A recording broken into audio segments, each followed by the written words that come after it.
Yo, what's up? What's going on, everyone? Just getting the stream all set up. Raymond Ford is in the ring, so we're gonna do pretty much Bam Rodriguez, Coming, and then Jaron Ennis. So while you guys are getting your stream all situated, appreciate you guys coming back. We're gonna have some high expectations tonight, boy. Give me about a few more minutes, maybe like 1 or 2 minutes, and then we're gonna get this going.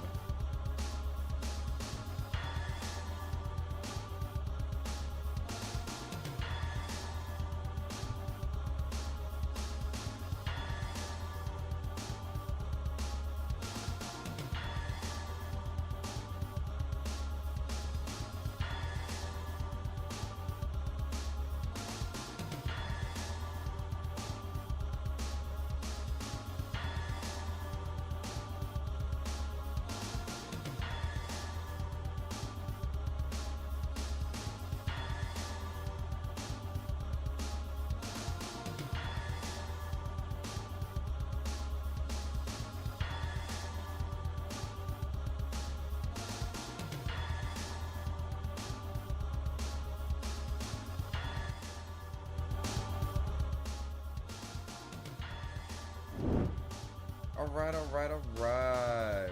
What's up, everybody? We're right back at ya. We got another stream popped up. Figured to go live today to talk about the Philly card, do a little commentary. Raymond Ford's in the ring right now, so while we're getting all situated, everyone that's coming in, this is a live watch commentary. So there won't be no streams of the actual fight if that's the expectation that you're looking for. So pretty much we're going to be heavily criticizing or praising Bam Rodriguez and Jaron Ennis, right? Because Matchroom has heavily emphasized that these are the two kings, right? Two kings. So they should definitely perform today, right? What up, Mexican Boxing #1? Appreciate you coming right back. What's going on, man? It's clear Mexican rules boxing, another #1 from Team America from 175 this time. Ayo, so, and then the other one, Lorenzo Simpson, 160 Team USA from Vladimir. Yo, so, the dude that Lorenzo Truck Simpson fought is essentially like a prospect killer. You're talking about Vladimir Hernandez? Yo, he's actually a really good fighter. If we look at his box rec and look at his anytime I see a fighter step in the ring with him, you're gonna get tested. Khalil Cole, man, Khalil Cole showed today what a lot of people have criticized Floyd Schofield and Abdullah Mason, right? Being dropped and seeing if he can handle adversity.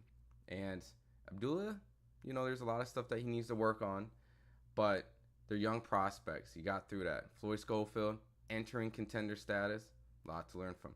Khalil Cole, on the other hand, he had it the worst. He definitely had it the worst. And, the guy was tough. He was strong. And regardless of betting odds and things like that, you definitely got to take your opponent serious. So, Matchroom, man, they always got some crazy upsets on their stuff, right? According to betting odds. But at the end of the day, it's boxing, right? So I know you take your countryman with a lot of pride, so he definitely got the win today. A well-deserved win, too. So, his corner definitely tried to stop that fight. But, I don't know. A lot of pride in that situation. I think they should have stopped it. Took another unnecessary knockdown. But, overall, today, we're going to see what they call is two kings. I'm a huge fan of Bam Rodriguez. I think the kid is extremely talented. I know that he's not the marketing superstar that a lot of the other weight classes hold, but I definitely think he has the potential to create a lot of big fights in the sport of boxing, and I think a lot of the hardcore fans appreciate him. Jaron Ennis is going to be taking on his main event opponent as a rematch, Karen Chukhadzhian, which ideally was not a great fight. I was at DC for the first fight, and I was definitely considering going out to Philly to go watch this card, But shout out to Keith Idec. Keith Idec actually put out an article that raised a lot of great points that, you know, you got to kind of take control of your career. And, you know, and it kind of led to this rematch, which I know some people feel like it's under circumstances of he's trying to defend his title so that he can keep it and then blah, blah, blah. But what's really the idea of keeping the title? Is there a champion that you're trying to unify? Because the division doesn't have the great names like the 154 division. And really being the guy to try to be undisputed, it's probably not going to happen. So at this point, this rematch could be another soft touch to an opportunity for him to maybe go up to 154 after. But at the end of the day, I'm not looking forward to the rematch like many other fight fans. So the one thing that we're going to probably do is see if he can right the wrongs that he did in the first fight. Was not able to cut the ring off and actually deliver an exciting offensive onslaught that we expected him to do. So, but Karen has great footwork. We'll see what type of strategy he has. So, but as of right now, I got the Raymond Ford portion of the fight going on. So, I guess I'm going to call that a little bit in the meantime. I think as of right now, I think a lot of boxing fans are probably reflecting to the fact that this is not the fight night that we want on Saturday, right? So, I think, who was on this card? Shakur Stevenson's cousin made his pro debut. So, Shakur went out there. Saquon looks just like a style similar like Shakur. He did not get the knockout, but he looked pretty good. He hurt his opponent. So, we'll see where that career goes. Just like Keon Davis. Keyshawn's brother made his pro debut yesterday. So, a lot of these new guys are coming in. And Raymond Ford right now putting on a lot of pressure, onslaught on Gonzalez, which could potentially be his kind of comeback, tune-up fight after a very tough fight. Nick Ball, he mentioned that his weight was kind of problematic for him to kind of get, you know, acclimated anymore. So he moved up, and now he's putting a lot of pressure, a lot of offense on this guy Gonzalez. He hurt him. He dropped him in the earlier rounds, and now he's trying to do the same thing with winging hooks. Yeah, Raymond looks fast at this weight class. So ultimately, like I said, everyone that's coming in, we're just getting the party started. The co-main will be coming up. Bam Rodriguez, we're going to call that. And then Jaron Ennis, the main event. We'll be talking about if he really did improve from that first fight that he had with Karen. So, and really, I think at this point, I think Jaron, I would like to see Jaron go into just 154. I'd rather have him have better fights than try to be undisputed. The era of being undisputed means something to a lot of fight fans. Oh, I sound tired? I mean, yeah, a little bit. Roger Q, is this shit pay-per-view? No, this definitely not pay-per-view, and I wouldn't want this to be pay-per-view. Sorry, the chat just updated on my end. Man, if that was pay-per-view, oh my god. Don't be surprised if Pedro wins. Either way, Mexican and Mexican Americans rule boxing. The fight, you got time. The main event has not started yet, so you got time. Antonio Neri, African Americans hold the majority world titles. Mexicans, oh man, yo. There's truth a little bit of what you guys are doing in the underground world of boxing, but let's just keep it as more of a technical aspect, right? Let's talk about the techniques, right? Because I ain't trying to spew a race war. But yeah, do I sound tired? I actually had to drink like a caffeinated drink. And I'll be honest, like I think the excitement from the Keyshawn Davis card yesterday, just like the whole setup was just great. I know I was at the fight compared to like me being home, so it's completely different energy. But feeling like what was at stakes at that fight, like if Keyshawn actually won in the way that he won, you know, you would have felt like everyone would have been buzzing about it. If Jaron just destroyed this dude Karen, like let's just say he destroys him, is it really gonna turn like the boxing blogs and the world upside down? Not really. So like I guess really what I'm more interested to see is if he just announces he wants this guy, he wants that guy. Who are these new guys if he's not going to fight Terrence Crawford, right? If Jaron says that he does not want to entertain Terrence Crawford talks no more, go ask Terrence, then at this point, who do you want to fight? Like the other champions, it's not going to happen. So he's been going back and forth with Virgil Ortiz. So, I mean, let's get that going. I mean, there's a 5v5 that Eddie Hearn and De La Hoya's been talking about. Make Virgil and Jaron the 5v5, right? Let's make that the 5v5. Dennis says, I only care about Bam Rodriguez fight. I only care about the Boots rematch, right? Like, a lot of the hardcore boxing fans are coming in and they want to see the Bam fight. And really, I really think Bam is warranted based off his accomplishments early on in his young life, that you can slowly start saying, hey, is this kid potentially able to be on the pound for pound list? If not, maybe soon already. And, Bam has been brought as a realistic fight to Inoue in the future. He is smaller than Inoue compared to the weight classes they're fighting, but technically, like, Bam is, like, solid. And it would be a great, exciting fight when he gets that opportunity. So, but Raymond Ford in the 7th round. So, Raymond is dominating. He got a knockdown in the 2nd round. 7 out of 10 rounds. So 3 rounds left. And then we'll be getting to the Bam Rodriguez fight in the portion. So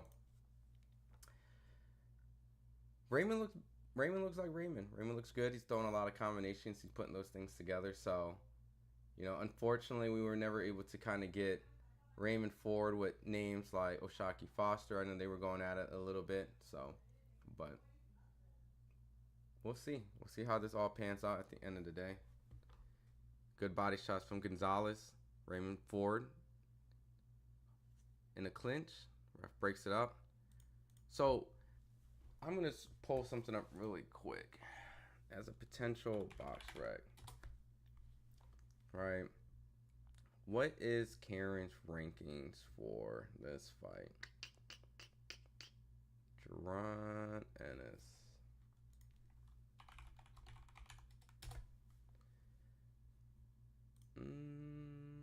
Karen. All right. Karen's ranked number 8 in the world in the welterweight division, according to BoxRec. So let me see. Gaming.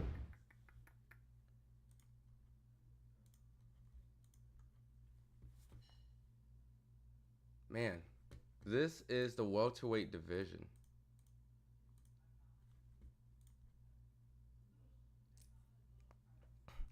Jaron Ennis is leading.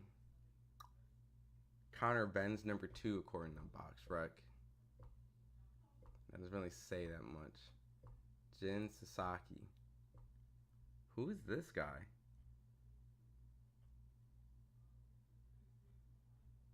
Who the hell is this welterweight? Alright, I'm going to have to do a lot of homework in this division. Mario Barris is number 4. Brian Norman Jr. Tulani. He fought Suleiman and Filmela. Stanionis. Karen's number 8. Rohan. Giovanni. Man, this division, man, has like no names. Alexis. Rocha.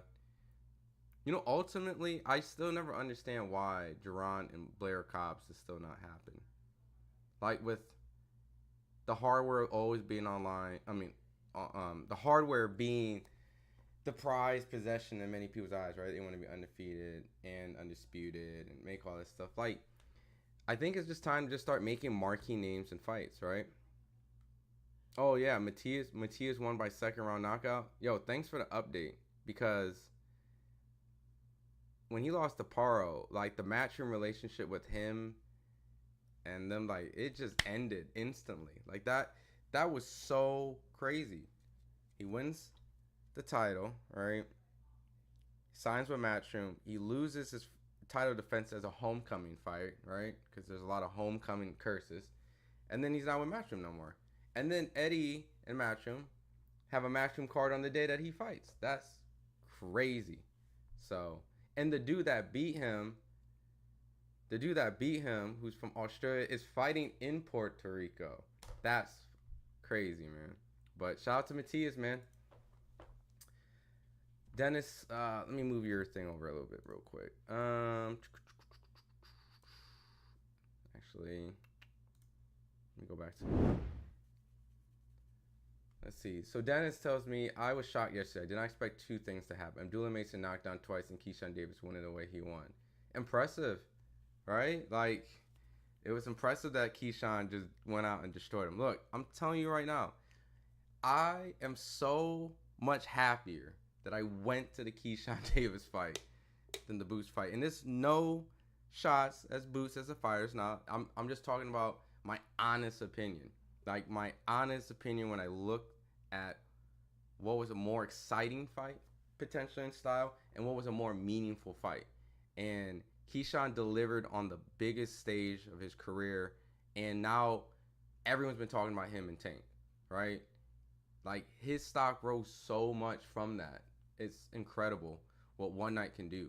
And I'm looking forward to the next. And then Abdullah Mason, it happens, right? I don't know if you guys were watching on Matchroom, but Khalil Cole got stopped. He got dropped like 3-4 times. He's like this American prospect that Eddie Hearn signed for light heavyweight division. And, he's gotten a lot of support from guys. I've seen Keyshawn support him. I think Shakur might have. Like, he's got a lot of praise from like a lot of the up and coming guys around his era. And he had a very tough, experience, great chin, had good pop, and he got demolished essentially, So that's one thing about Abdullah Mason, and even Floyd Schofield showed me that when some adversity came, what do you do? And I think Mason has a lot that he can improve on. I'm sure he can improve on those things already, but it's just improve on doing it when it matters. So, crazy. But that fight was crazy, Dennis. Like, when I was there, I was screaming. Out of my mind. The whole place was it was electric. So, I was shocked too. Mr. Hard Worker himself. What's up?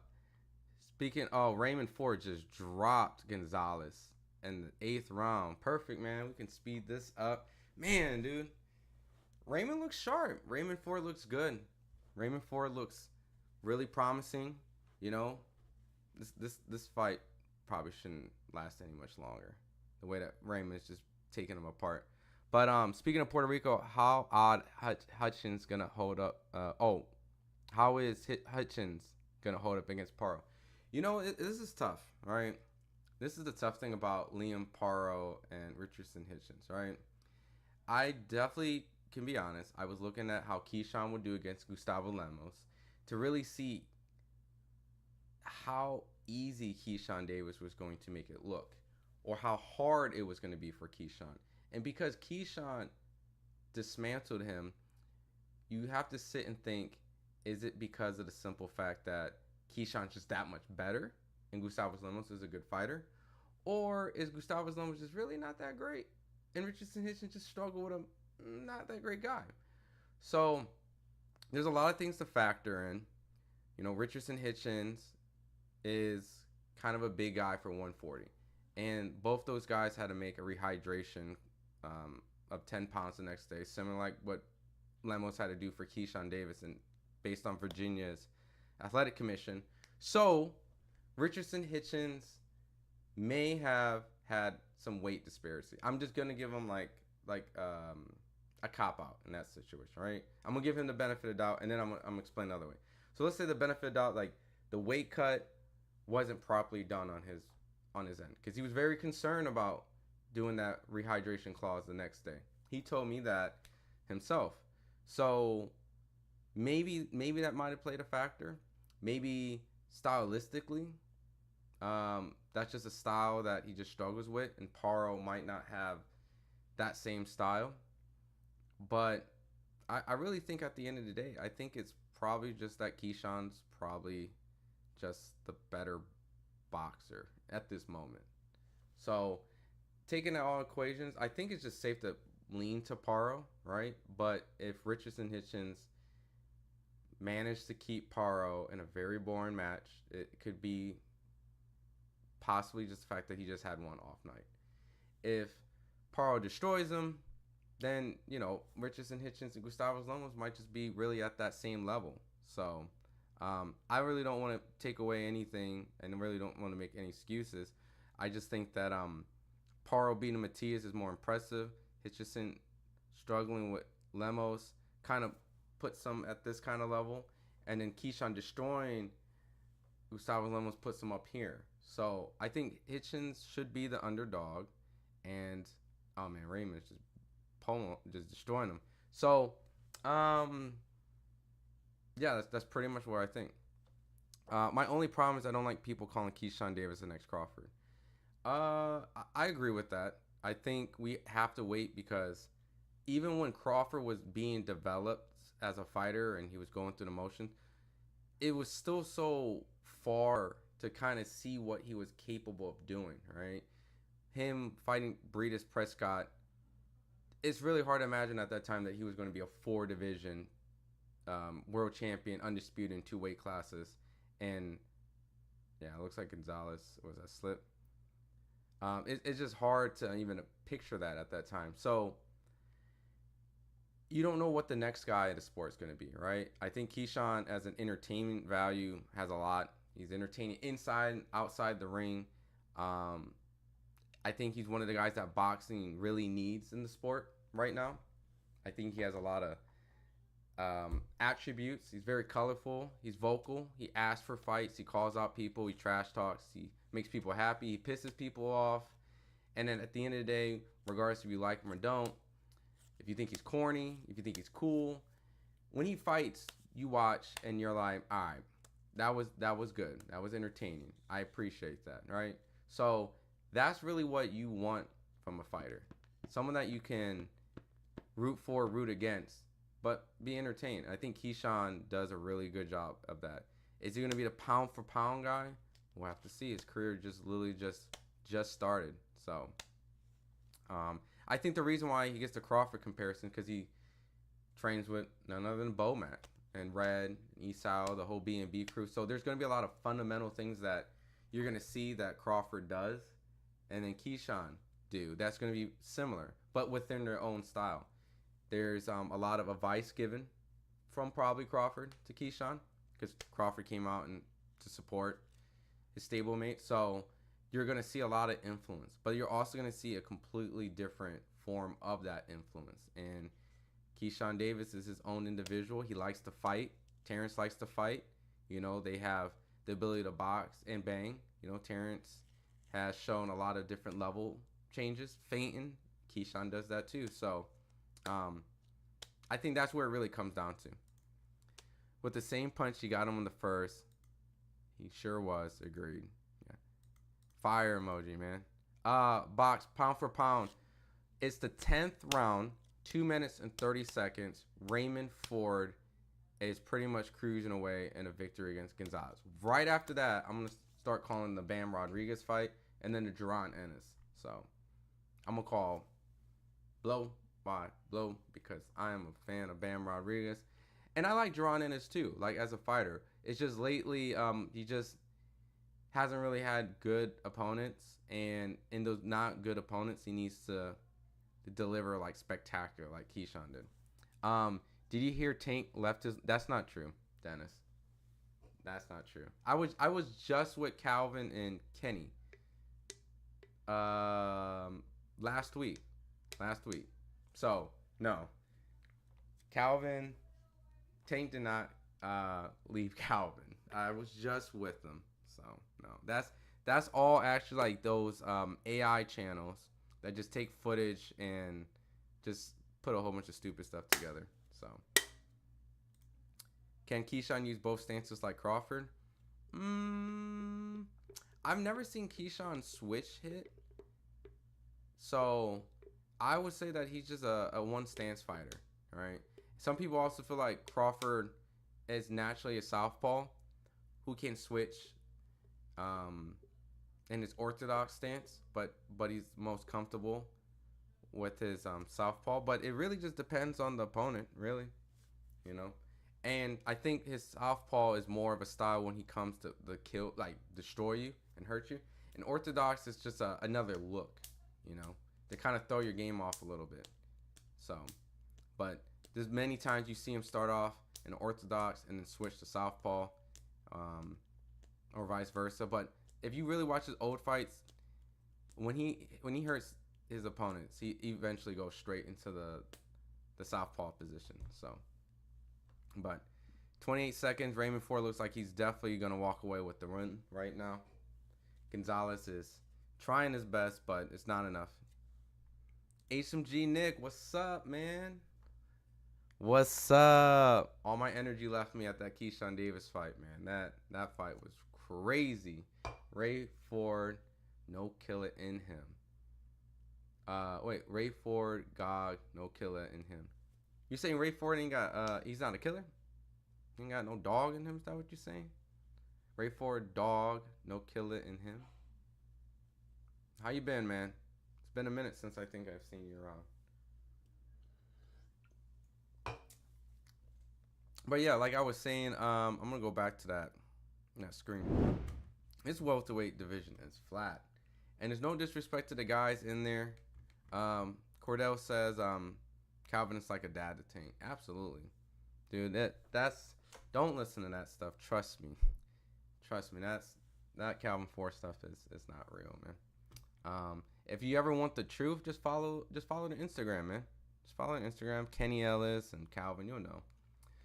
But with this fight, Jaron Ennis really just needs a dance partner. Like, forget the belts, forget the undisputed at 147. Like, ultimately, we need to get you some excitement, right?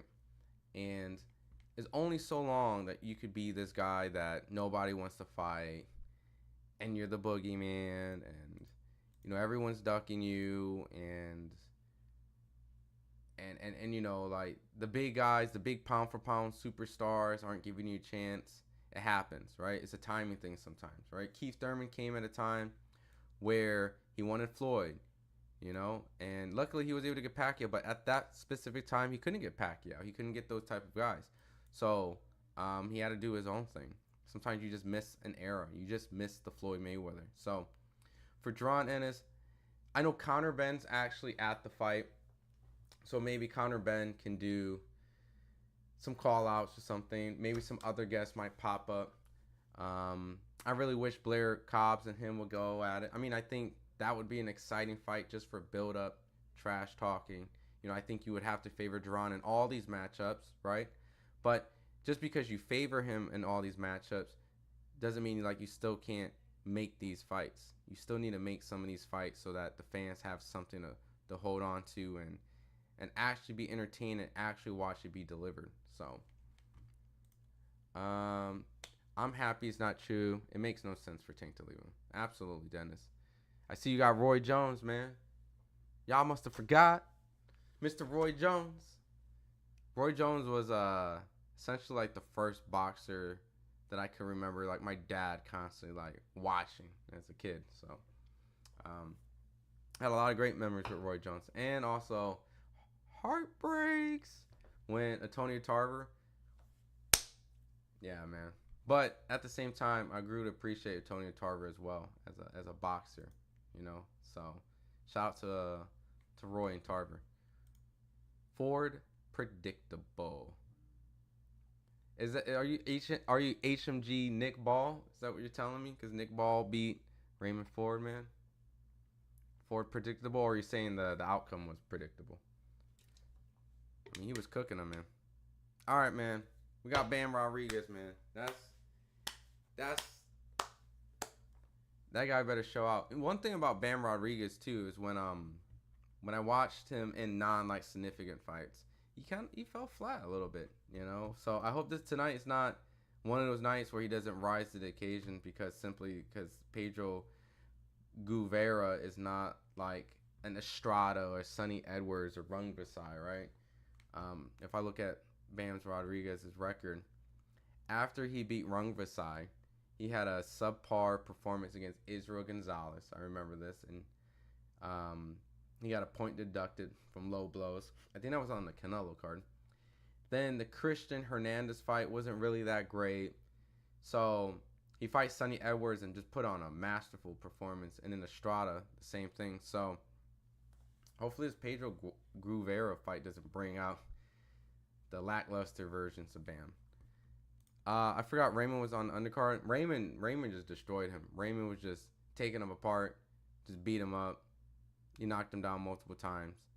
He looked like a solid Raymond Ford fighting a guy who nobody really necessarily would give him credit for, but enough for him to, I guess, build confidence after the Nick Ball fight.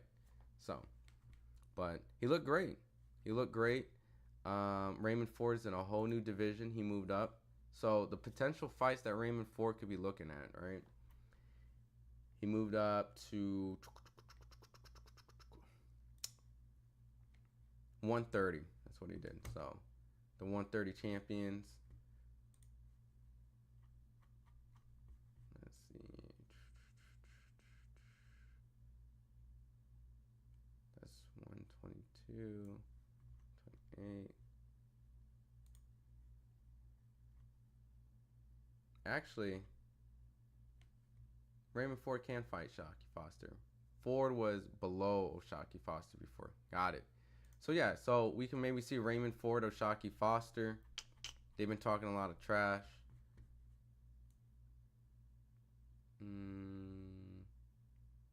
Is this what they say is number 1 in the division? Oscar Valdez, Navarrete. That's all top ranked, so.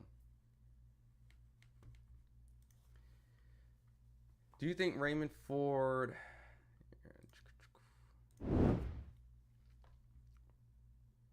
Do you think Raymond Ford had a rematch with Ball, he would win this time? Here's the thing about Raymond Ford that I know factually, right? So Raymond Ford has struggled to make that weight. Not making that as an excuse, right? But there's a reason why he moved up. So him going back down, or do you think... So I'm assuming like you're saying like if they did a rematch back to back, because him moving up and coming back down wouldn't be ideal. But if he did it back to back, I think the weight cut would have gotten harder for him. I think him traveling overseas might have been poorly done. I think him not necessarily acclimating correctly. I think he went out like a week out before the fight. So he went out to Saudi Arabia a week out before his fight. Do you know how insane that sounds? Nick Ball, I believe, lives in the UK. So being acclimated from time zone to Saudi Arabia is a little bit easier versus from coming from Texas.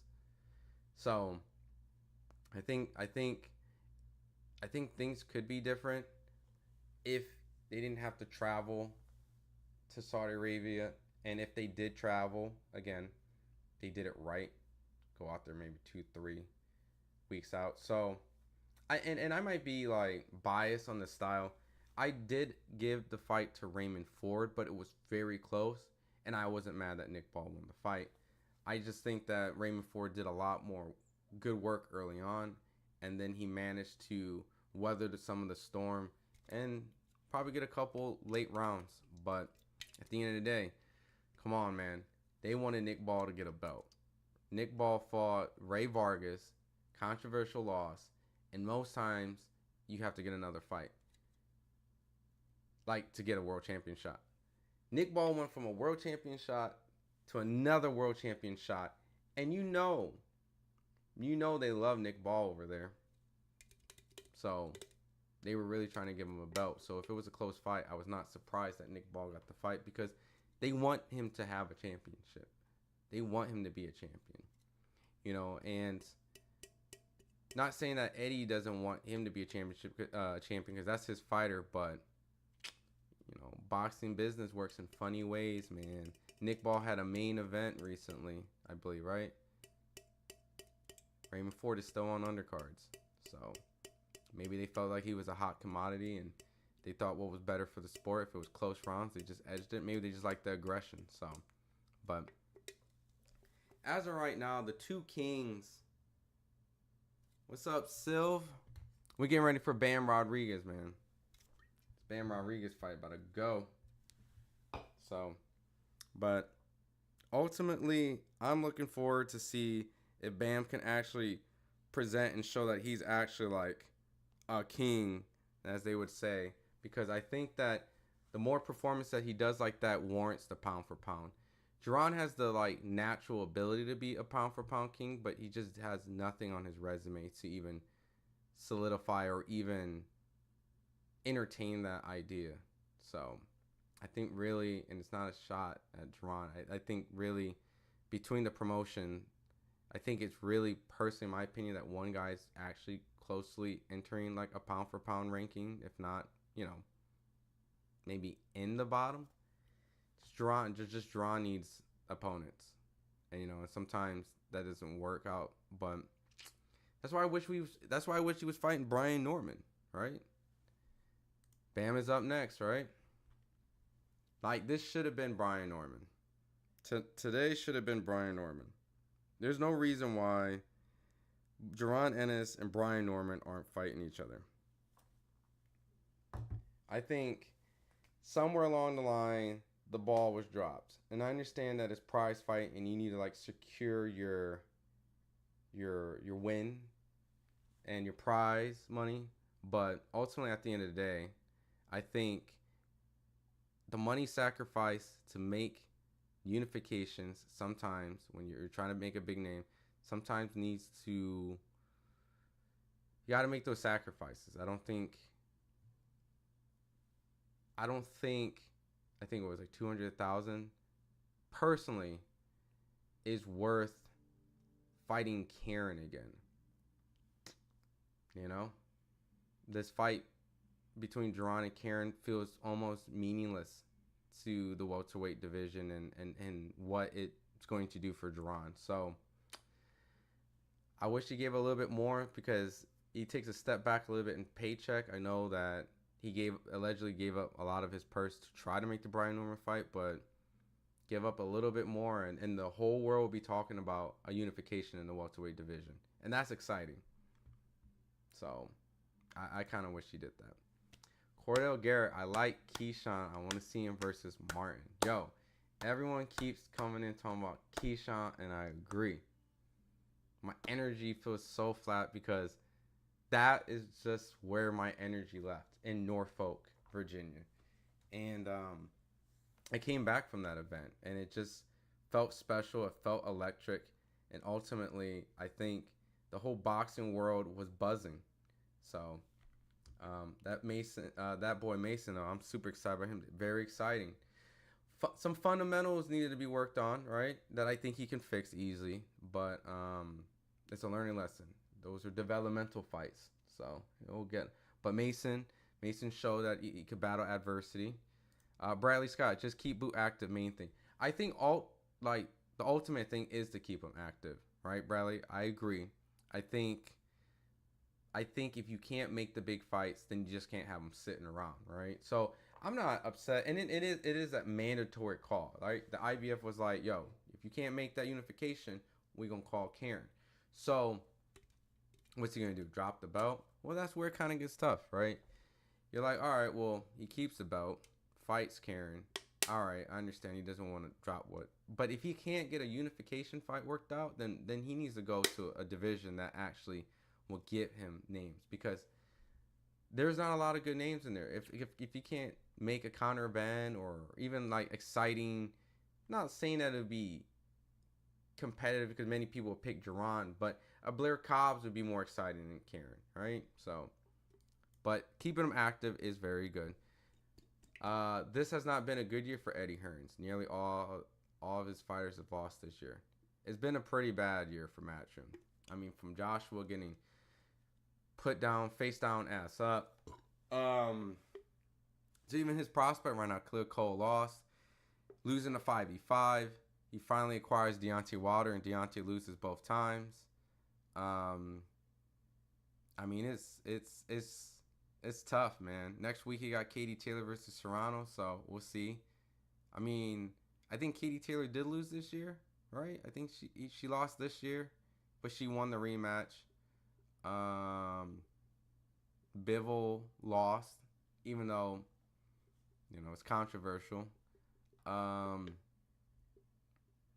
Yeah, there's a lot of fighters that he's lost this year, man. Devin, when he kind of did a little some sort of promotion, they got Richardson Hitchens and Paro doing a face off in the middle of the ring. Hey, man, Richardson Hitchens finally gets a world championship opportunity. Some trash talking going on a little bit.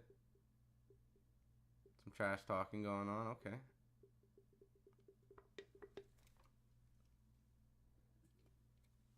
I'm just still confused why this fight's in Puerto Rico. Like, I don't know if anyone asked Eddie that. If anyone can just tell me or Google or find a reason why Liam Paro and Richardson Hitchin in Puerto Rico was the move. Like, that feels very UFC-ish. But it's going down in Puerto Rico. Maybe they like booked some dates in advance for Matias, and since Paro beat him, maybe the Puerto Rican fans have grown a liking to Paro. So, man, no one wants to fight Boots. I mean, I can't say nobody wants to fight Boots. I think the guys who are way more ahead of him in career, like a Terrence Crawford, doesn't really necessarily see like the value of fighting Boots at his age, right? Like Terrence has like one fight left. Like one Canelo. That's what he wants. If he don't get Canelo, then maybe he wants to say, all right, well, if it's not like this, it's very simple about Terrence. Like Terrence is such a simple guy. He either wants Canelo to challenge himself and get the biggest paydays possible, and if he wants to be like going down the legacy route, he's already been the undisputed welterweight champion of the world. So he's at 154. He has a 154 belt, and at the end of the day, if he doesn't get the Canelo fight and he wants to maintain and fight some more, then undisputed 154 might be the other logical approach that he can end his career with. If he wants that, you should enter that division and try to be a roadblock to that undisputed, right? He hasn't clearly specified he wants to be 154 undisputed, but it's pretty clear and obvious that if he's a champion at 154, he's been undisputed in two different divisions. It may have flirted the idea of being undisputed for 154. So why are you trying to campaign to fight Terrence Crawford as a 147-pound champion, right? Go up to 154, try to make some noise, beat some solid names, and then maybe he might entertain it. Because at the end of the day, he's in the driver's seat. Turkey's throwing the bag. He's doing LA Eminem concerts, Madrimov, like as Madrimov as the opponent, regardless if it does really well, really bad, amazing, shitty, he's getting the bag from Turkey. So, like, try to get yourself in that mix somehow, you know? So, and if it's not Crawford, then try to fight some names that might be able to be, like, fun, fair, entertaining. So, I love me some Crawford, but Crawford knows to stay away from that boy. I mean, I think it's silly to me that about Crawford's like, all right, I want to stay away from Boots, but I want Canelo, right? From a fighting aspect, right? People always look at it as like, oh, he's cashing out. And I respect that idea because he's two divisions jumping from there to Canelo, right? But you can't necessarily say, I don't want to fight this guy when I'm willing to fight this other guy. It's always this. I just don't think Terrence is a guy who brings that. Oh, I'm not gonna fight. Like I've been around Terrence. Like I've seen Terrence. Terrence has never ever given me a vibe at any point of time of anywhere where he's like, oh shit, like, oh, like he's like there's always this alpha guy. Like when I see him, he's always like, what's up, little dude? Like little guy. Like he always is alpha, and you think like he's like, oh man, I don't want no Ennis. No, it has nothing to do with that. It's never been like that. He's at a point of his career where he's trying to maximize money, challenge, and legacy. And if you can present yourself as a roadblock, then there's a high chance that you can probably get that fight. The only way to be a roadblock to 154 Undisputed is by being a 154 champion, where he's at. You cannot be a roadblock to anything of him of being a 147 champion after you left it from being undisputed. Like, there's no way that you can convince me to say that Jaron is going to somehow convince Terrence to come down a weight class to fight for a belt that he already had and was stripped of from the sanctioning body because he was in a negotiated rematch clause that at that point he did not know if it was going to be exercised or not. So he couldn't even defend his title even if he wanted to. So now after they took it, you think Terrence wants to come back and get it after they took it from him? He's like, man, fuck that belt. Like, the disrespect is how he feels. Like, you couldn't wait till after the rematch. I just got this belt. After the rematch situation gets figured out.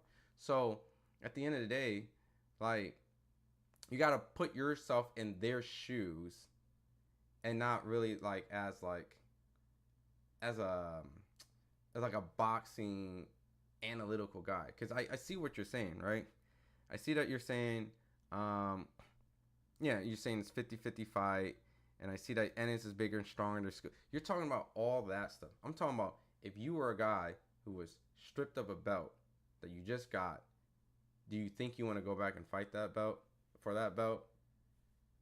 You're like, the disrespect. So that's what I'm saying. So you gotta like look at it from that perspective. And now he's a 154 pounder, you know. And like Dennis says, Boots is a high risk, low reward. I mean, he's definitely looking for reward. So I'm sure that if Turkey threw the bag, like the bag, he'll consider it, you know. But you know, it's what he gets out of this from all the years that he's been, you know, shortchanged. Keyshawn should just for a belt first. Burnchick, Shakur, Tink, and Loma. Real quick, Bam is entering the ring, so we're gonna start calling the Bam Rodriguez fight. They're doing his video compilation, and then he's gonna come in. So Keyshawn should just for a belt. What was it? Keyshawn should just for a belt first. Burnchick. Oh yeah, Keyshawn should fight for a belt first. I agree. He should fight for a belt. He's not gonna fight Shakur. They're homies. Tank, you know, that's politics. He's not getting Tank right away. Loma is gonna have to want it, which we'll have to wait. Barancek, he's probably gonna be mandatory for that. So really, at the end of the day, it's probably gonna be Keyshawn going against Ivan Barancek, and then at that point, it really depends on what happens with Lomachenko. It's gonna be what happens with Raymond Moyataya. It's gonna be a couple of those kind of stuff going on over there in Top Ring. I mean, he has options, but we'll see. Bam Rodriguez is coming in the ring right now. Talented kid, man. He's like a hardcore boxing fans type of guy, right? The fanfare will never match like a Mike Tyson and things like that, but the kid is talented, man. Like, everyone enjoys watching some good Bam Rodriguez. Keyshawn's not ready for Tank. I mean, I think it's more like we can't safely pick Keyshawn against Tank only because of the fact that like we haven't seen him take those type of developmental fights to prove that he is what he says. And I think he has what it takes to be those type of things and potentially beat Tank. But Tank obviously has more experience, so he's like, you'll have to favor it. So, but they're not gonna move Keyshawn straight into Tank. But I love Keyshawn calling out Tank. I love the fact that he's entertaining that. Like, that's what the fight fans want. That's what the fight fan need. So really, at the end of the day, it's good promotion. It's great when you got a guy coming up the ranks and asking for the smoke. That's what Boots did with Crawford and things like that. So, Bakram and Fedor, easy work for Bud. You know, they got that Europe style down to a pact. So, you know, they understand what's always at stake. So they don't take those type of fights for granted, you know. But yeah, that'd be interesting. Have to respect the generations in boxing, but is in a class above Ennis. Yeah, I mean, Ennis is still just trying to get his feet wet into kind of understanding what fighting on a big stage is. And to be honest, and this happens to all boxers. It's not like an Ennis thing. You know, when Ennis was on his two biggest stages, right? The first big stage was on a co-main slot on the Gervonta Tank Davis, which ironically was against Karen. You know, there was a lot of stuff that he had to learn from that. He didn't perform. He didn't cut off the ring. And that alone is just lack of professional experience on big lights. The other thing is just what is fighting when you're inactive and you got your first homecoming fight.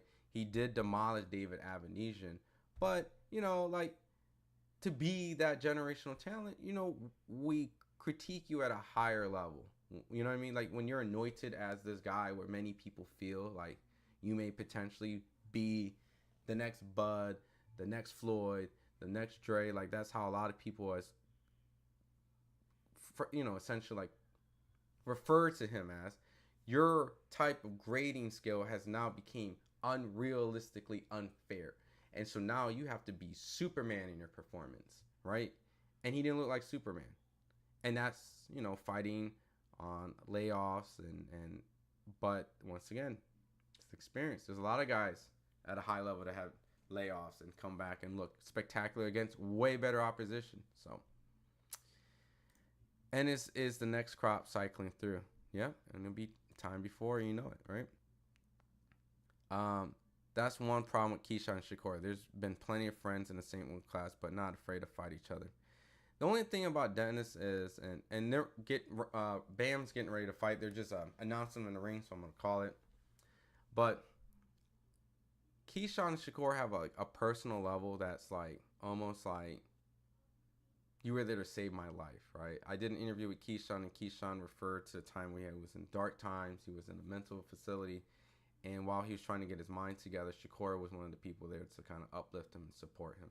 So that's hard to fight brothers like that's like friendship, brother. Like I get that. So that's, you know what I mean? If I had some kids and you were taking care of my kids, you know, and all of a sudden we're both boxers, I really want to, you know what I mean? It's different levels, you know what I mean? I think they hit a fair level. So I'm mad he's fighting him again. I'm absolutely super mad, J-Lex. I was thinking about going to Philly for the fight, and I said, you know what? I'm going to watch this one at home, man. I'm going to watch this one at home. Like, I just can't. I just left Norfolk, and I would have to go drive all the way to Philly. Nah, man. I'm good, man. I'm going to watch this home. But Bam Rodriguez is in the ring. Let's get going. First round. Bam. First thing Bam showing is excellent feints and good footwork, right? He's coming out in the southpaw stance, and I love his movement. He does a lot of level changes. He does a stab jab to the body against his opponent. You know, his opponent's bouncing around, trying to imitate a little bit of that movement, trying to give different type of looks. Bam, light on his toes, high guard for a second, and then he goes into a low feint, trying to do some level changes, trying to get his opponent Guevara to kind of bite, kind of build some habits, trying to do some reads, trying to see what he's willing to take, set some traps. Guevara's on his back foot. These guys are just doing a lot of feints. Left hook from Guevara, taking a risk on Bam. Bam doesn't get affected by that. Bam looking very comfortable, putting a lot of pressure on Guevara. Patience. Still feinting his way in. Throws a right hook to the body. Guevara on his back toes. Bouncing around the ring a little bit. There's going to be a lot of movement in this fight, guys. A lot of movement in this fight. Yeah, right? Super dope. Kinship, brother. That's hard, bro. Like, if someone had some, like, mental issues and the other guy was able to be there for you, like, there's too many great names in that division to fight. So, minute 37. Bam's putting a little bit more pressure on him. Taking his time. Walking him down. Guevara back on the ropes. Guevara tries to get off the ropes by throwing a jab. Bam responds with a right lead. Double jab. Bam does a double jab and goes straight to the body. A lot of feints in this round. This is a very fast round. This is definitely not a fill-out round. These guys are definitely getting at it. The smaller weight class tend to be a little bit more speedy and more active. So, I think Guevara, as in right now, is doing a good job just trying to create a lot of different looks and getting himself off the ropes. You don't want to be there with Bam. Bam is definitely a very smart, strong, methodical thinker. A lot of great movement. One thing that Bam does really well, and he's told me that he actually likes watching a lot of like Lomachenko fights, and I know traditionally when people think of like maybe when they look at Bam, they would think like, oh, he's going to be high guard coming forward, but he's actually like a fundamentally sound. Oh, Guevara got hit in the back of the head.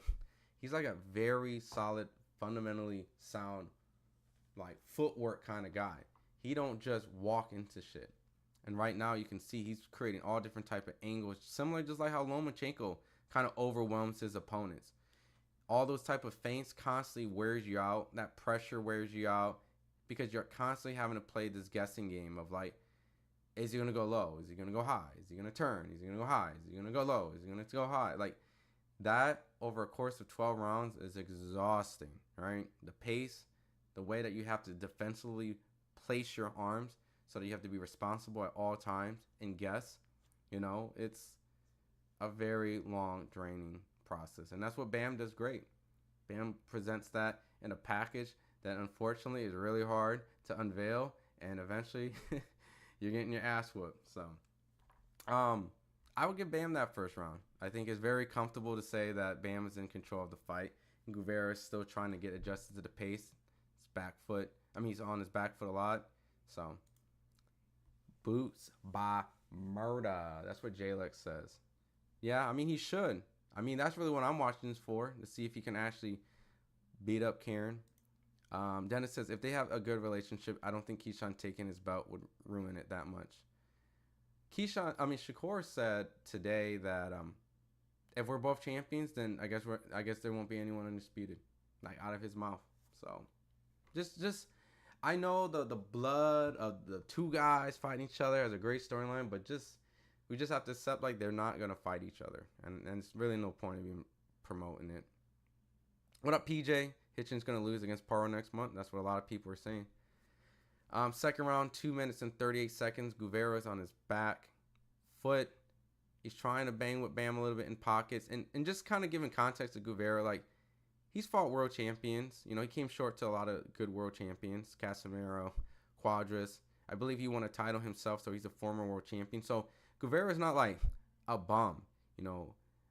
He's a solid guy, and Bam lands a solid right that kind of gets Guevara a little concerned, and a right hook and a lead uppercut off that right hook. Lead hook and to an uppercut. That's really hard to do. And Bam is doing a little switching, a little stunts. Oh, and a sneaky back uppercut lands on Guevara when Guevara's back in the corner. Guevara needs to get out this corner very quickly because you do not want to be there with this sharp, shooting, accurate, creative puncher that Bam Rodriguez is. They're starting to go toe-to-toe, head-to-head a little bit. Guevara needs to get off these ropes. Guevara's still on the ropes. He's moving side to side. That's great, but he needs to completely get back to the center of the ring. He's fighting his way out while Bam is putting more pressure. This is a great round. These guys are getting right into it, man. And props to Guevara putting a lot of different type of versatility to his style. Going up, going down, moving left and right, throwing a hook. Bam lands a nice jab on Guevara and sends his head back. Guevara's back in the corner, and Bam follows up with a nice back lead straight. Pops Guevara's head back. Guevara push and fights his way out of the corner and gets back into the center of the ring. That's exactly what you need to do. If Bam puts you in the corner, you got to fight your way out and then quickly turn out. So Bam is in a good fight, guys. This is a great fight. This is not a fight to take lightly. Bam has to make sure that he's on his A game and he looks solid. Guevara is fighting Bam. Bam is putting on good combinations. Great pressure. Good body shot lands on Guevara. They exchange body shots. Bam lands a better of it. Bam's putting a lot of pressure on him. A lot of pressure. He's trying to solid shot. Guevara lands on Bam. Pushes him back, but Bam tough. Likes to fight. Comes forward a little bit more. Continues to put that pressure. Very Lomachenko-like. Trying to mentally drain your opponent. Guevara back on his back foot on the ropes. High guard. Guevara trying to get off the ropes again. Bam just slowly stalking his prey. Good body shot from Guevara, lands right on Bam Rodriguez. Bam double jab to the body. Guevara fires back and lands 2 body shots on Bam. These guys are exchanging. They do not want to get the better. They do not want to lose the exchanges. These guys are trading with the exchanges, but I think Bam's getting a little bit better of it. Guevara looks a little staggered from a body shot. Just looking at his foot placement, I don't know if he slipped a little bit, but something happened in his movement, so we'll see. I'm going to say it. This is a good fight. I'm enjoying it. When you know it's a good fight that I'm trying to call as much as I can, and I'm still missing shit. So, Point Fire, what's up, bro? Shushu versus Fulton will be entertaining. I think Fulton will annihilate the cockiness. I think just there are 2 different points of their careers, right? I think Fulton's seasoned, and I think Shushu is officially a contender, and he needs to fight for a world title first. So I think ultimately at the end of the day, I think it will be a great fight. I just think right now, I just give Shushu a little bit more time, especially after that last Sangawa fight. He's going to be fighting next week on Netflix, so we'll see. Bam definitely has the speed advantage. Bam. I think that second round, I'll give Bam 2, but there was a lot of stuff that Guevara did that was great. I just think Bam just did better in all those exchanges. Landed a more clean, flush shots. I definitely need to see Pedro versus Haney. That's good. Haney beats Pedro. They used to spar each other, actually, a lot. I know I've heard a little bit about how their sparring went, but that's just sparring. Let's see how Crawford versus Ortiz. I mean, that'd be exciting. I would favor Bud. I think so, but it needs to happen. Crawford beats Ortiz. I prefer Crawford versus Munizaev. Oh, yeah, I mean, that'll be a great fight. A dangerous fight. 2-0 Bam for sure. So, third round, 2 minutes, 28 seconds. Bam lands a solid right on Guevara. Guevara's constantly moving around, making sure he's not a sitting target for Bam. Bam's putting good pressure again. Bam is definitely a guy who likes to do a lot of fighting. I think he has the ability to make fights maybe a little bit easier with his footwork, but I think he enjoys putting on good, exciting fights. Just a little bit, maybe some of his fighting pride spirit. 2 minutes in, Guevara on his back foot, a solid cross right lands from Bam Rodriguez. Guevara looks a little bit still trying to figure out the pace of Bam Rodriguez, while Bam lands a jumping in back uppercut on Guevara. Bam is starting to get a little flashy in these type of shots. Very risky to throw this type of back-handed uppercuts, but he's comfortable. Guevara lands a left hook after Bam landed a solid jab. Man, these guys are exchanging in between. And Guevara's starting to take some chances, some risks, which you kind of need to, right? Punching between Bam shots, because really you're not going to be able to outmatch the speed and quickness and the creativity from Bam. I think Guevara needs to probably try sneaking some right hooks in, because when Bam throws that back uppercut, he exposes himself to get caught with a hook. So we've seen Bam get dropped by Estrada. Granted, it's Estrada, completely 2 different type of fighters. Estrada's a future Hall of Famer, but I think there's some opportunity for Guevara that can land on a very offensive, slick kind of guy. We've seen it with Abdullah Mason. Oh, and Bam lands a fucking vicious shot and drops Guevara. Oh my goodness. I don't even know what hit him. I don't know what shot, what punch. I don't know what on earth, but Guevara is bleeding and he was sent down. Need to get off that corner, man. You got to get out the corner, man. Bam is putting a lot of great shots together. I need to see a replay because I don't know what shot landed on. And right there, Guevara gets caught with an uppercut, and now he's down. Mouthpiece out. Fight's over. Bam Rodriguez is one of those guys. I'm saying it. He's one of those kings that you're saying. He may not be the 1 or 2 or 3 or 4, right? But I think we need to put a lot of respect with this kid, man. This kid is extremely talented at the age that he is, right? I really, really am a huge fan of Bam Rodriguez. I get it. He's probably not going to be a global superstar, but this is boxing. We cover everything. We watch everything. And I think, really, Jesse Bam Rodriguez at the age of 24, I mean, this dude fought Juan Francisco Estrada, unified with Sonny Edwards. Granted, stopped both of them. Showed adversity in Estrada and got up from that fight. And actually beat Estrada with a knockdown to the body, right? He also beat Rungvisai. I mean, demolished him. I mean, toyed with him, really, and even dropped him. So this kid at the age of 24 has done a lot more than what a lot of other kids did. There's a lot of people who still just being a prospect at that level. I definitely believe Bam is a special talent. You know, I'm putting my name out there. I think Bam is one of those guys that we're going to see for a very long time.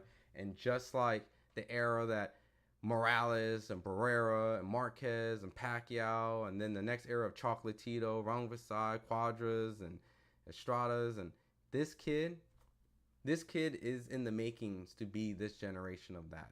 Who is his contemporaries and who is his rivals? I don't know. It might not be none, right? You might have to move up. But honestly, at the end of the day, I think this kid is one of those special talents that ultimately needs to be appreciated, and I am appreciating it right now. And Guevara, like I said, I believe is a former world champion, fought a lot of talented guys, came a little bit short, but you can see he was a very, very creative, sneaky, strong, durable guy. Bam had to actually land solid shots. I don't even know what hit him the first time. I'm watching the replay right now. Looking at it, the first knockdown looked like it was a jab left. Oh shit! So the straight just put him down. It was like a delay reaction. It was a 1-2. Solid shot. Hit him, looked like right on the temple. Knocked his equilibrium a little bit off. He tried to get up and recover, and the second second knockdown was I believe it was an uppercut. He feints his way. It was kind of a weird knockdown, I'm not gonna lie. I really don't know what that was.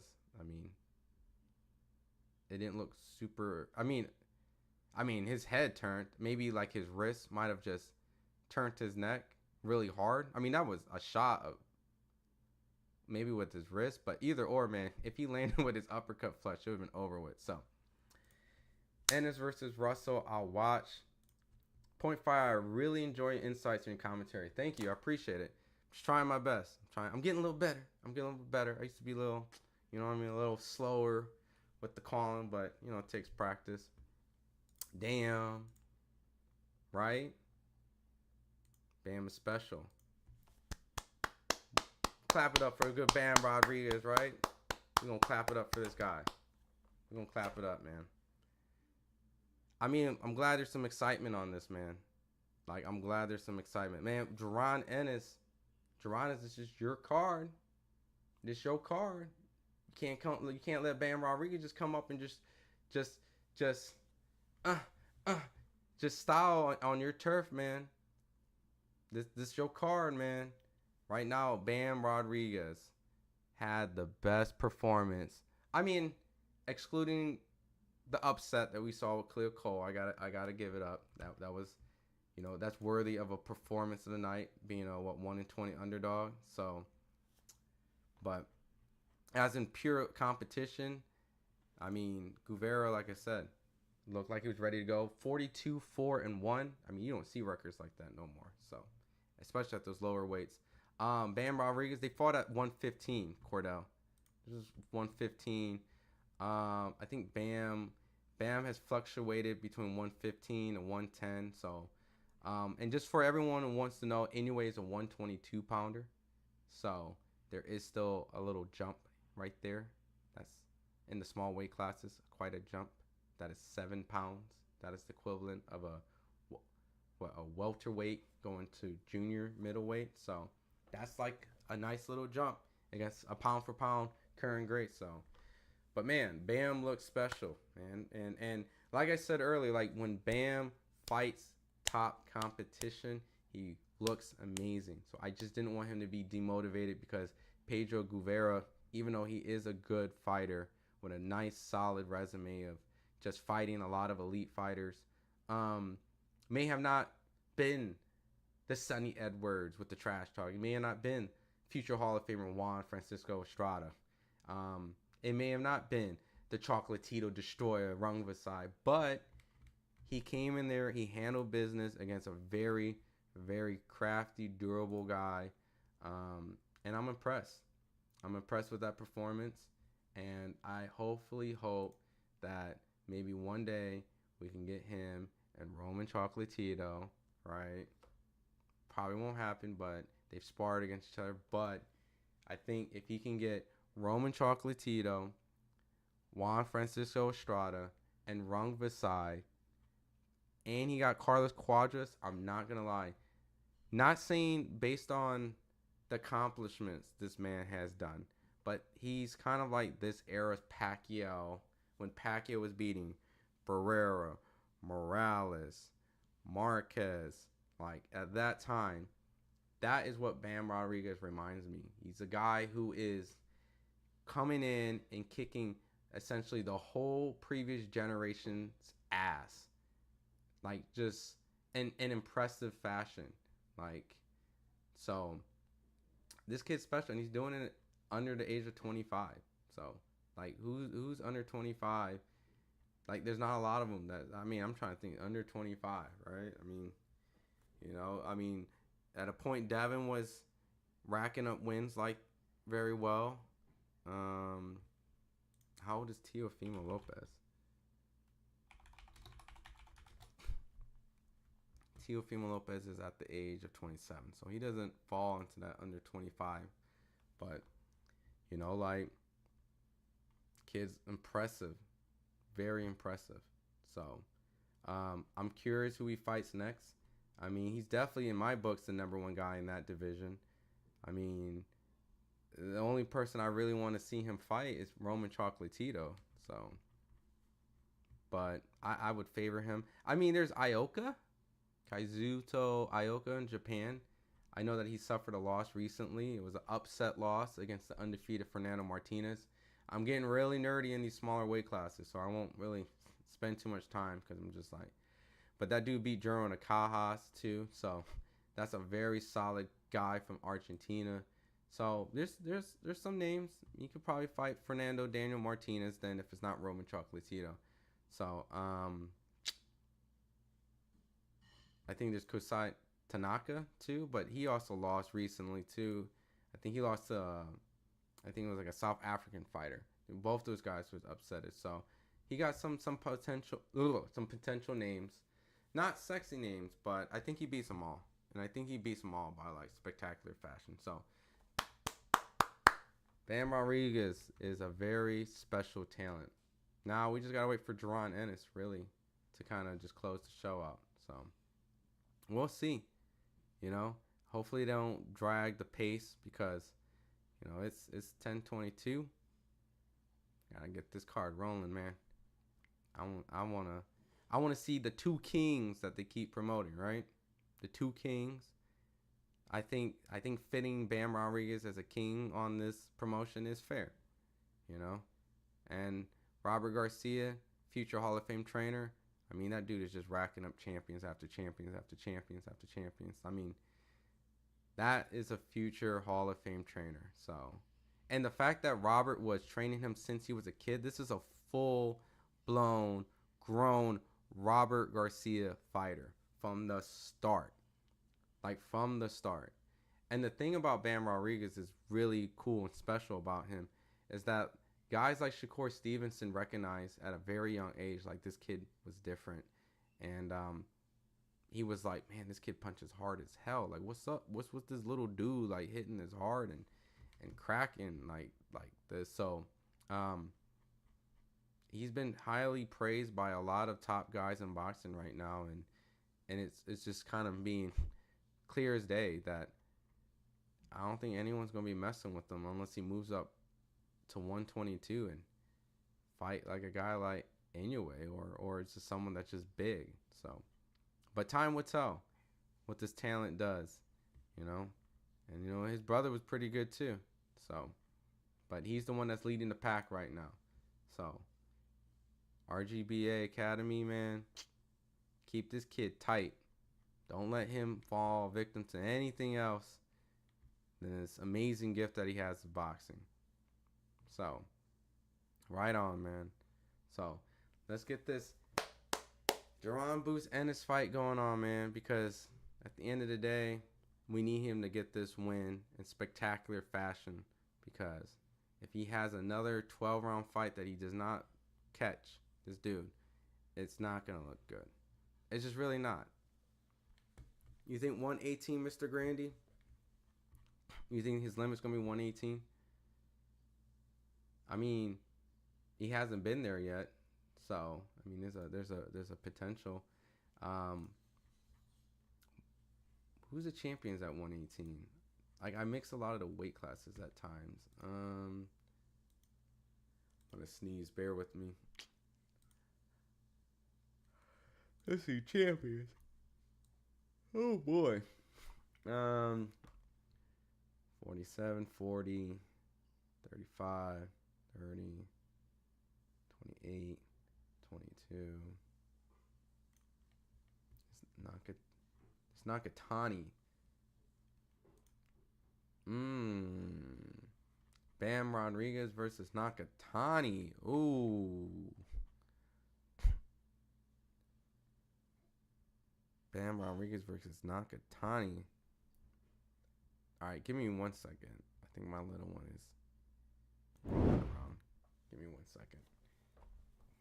BRB. Bear with me. We're going to do the boosting. Give me 1 second.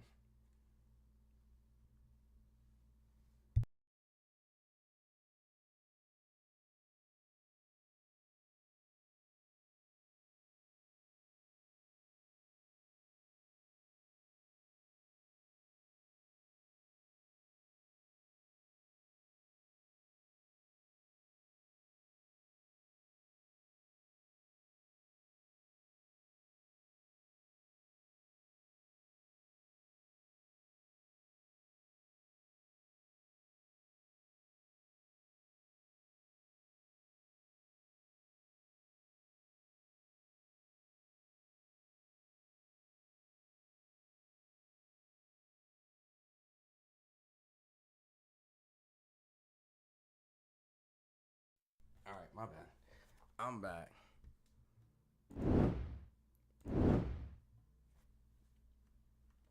Alright, appreciate y'all. I'm back. So, let's see, man. Let's see what this Jaron Ennis fight looks like, man. Because I'm not gonna lie, the press conference was not that exciting. There hasn't been really a lot of drama around it. The only, actually, you know what? While we're waiting, I'm gonna do a little research, a little bit more into this because I saw some stuff about Virgil Ortiz. I don't know if you guys saw this. There was some back and forth on Virgil Ortiz and Boots. Virgil Ortiz, Jaron Ennis, right?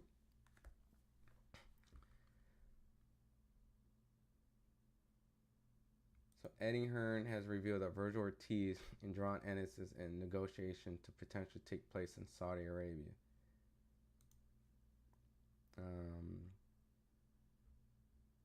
Bozy Ennis says Virgil Ortiz side turned down a fight with Boots. They turned it down a few days ago. Well, let's see. We'll fight them in a heartbeat. We're just trying to fight Virgil, and they said 3-4 years down the line.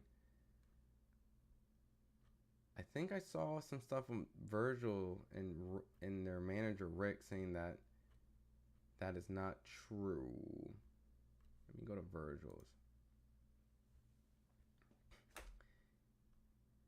Yeah, I think. Let me pause this. I mean, dude, Boots and Virgil will be an amazing fight, and I think it should happen. Virgil's dad says, Bozy. Oops, let me pause. He says, Bozy, when did this happen? Can you please post the offer, email, contract, and when this was sent? Post the person's name and the actual email, please. That way we are able to confront the person.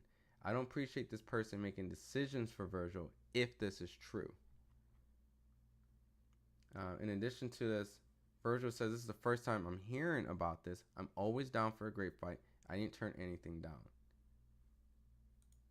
It also looks like he texted his manager, Rick, the interview. He said, did we get an offer? This is the first time I'm hearing about this. Let me know because I'm about to talk shit back. And Rick says, no, I'll go public and say something also. So, I'll go pull a Rick. Yeah, so Bam looked phenomenal.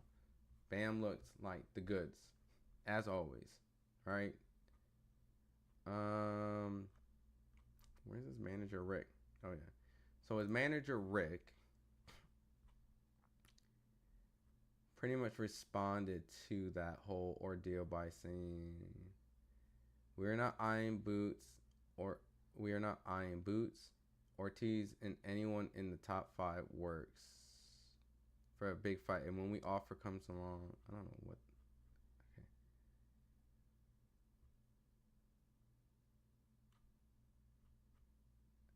Where's your response?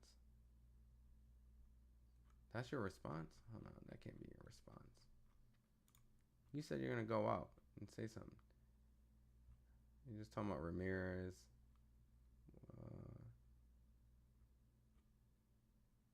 Alright, never mind. I don't know what I'm talking about. I guess Rick. But there's some stuff going on right now. Allegedly, there is this contract that was sent for Virgil. Virgil said they didn't see it. They didn't receive it. Eddie says the fight's being worked out for something big in Saudi Arabia. 2 guys who hasn't won a belt from an actual champion. One became a champion by vacancy. Hey, I'm cool with that. Because really at the end of the day, it's about who you fight. And I think Virgil and Jaron will have my respect for fighting each other with or without a title on the line. Absolutely. So, make the fight happen. I think it would be great for the fight fans. I think it would be great for both because they're both chasing after like a fight, a defining fight that lets the fight fans know that they're more than just this guy who, I mean, I can't even say they're both because really I think Virgil has the better resume as of right now, the better opportunity, the better opponents that he got to fight. All right, fighting Boyacek was a back and forth fight. Some people thought Virgil lost the fight, but he fought Mean Machine, which gave Terrence a solid fight. I know Boots has Villa, which beat Rashidi Ellis. Let's see, Virgil.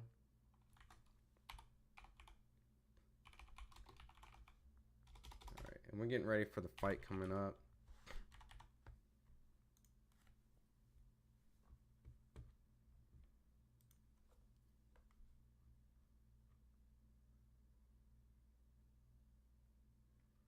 Thomas Delorme, Frederick Lawson, Michael McKinson, Mean Machine, Maurice Hooker.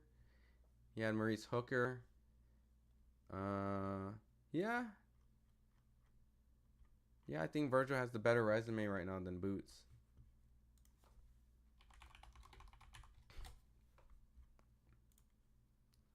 Boots is 32-0.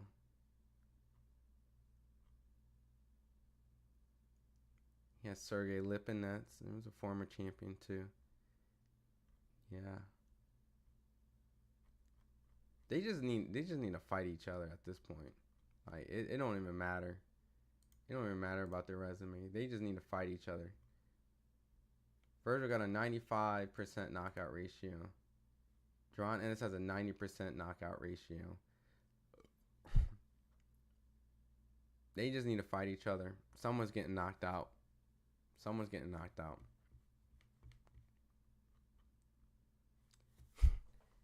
The one thing, I'll play this interview that I did with Jaron Ennis actually speaking about this fight.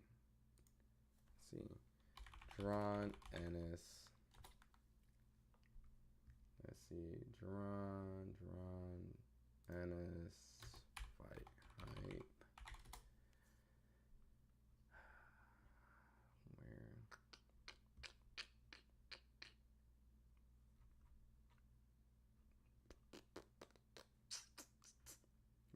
Second. I'll find it. We spoke about this a little bit.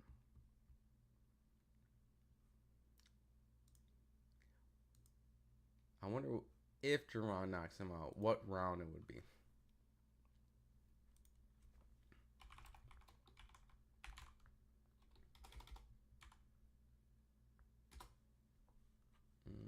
It was during the press conference he did with Cody Crowley.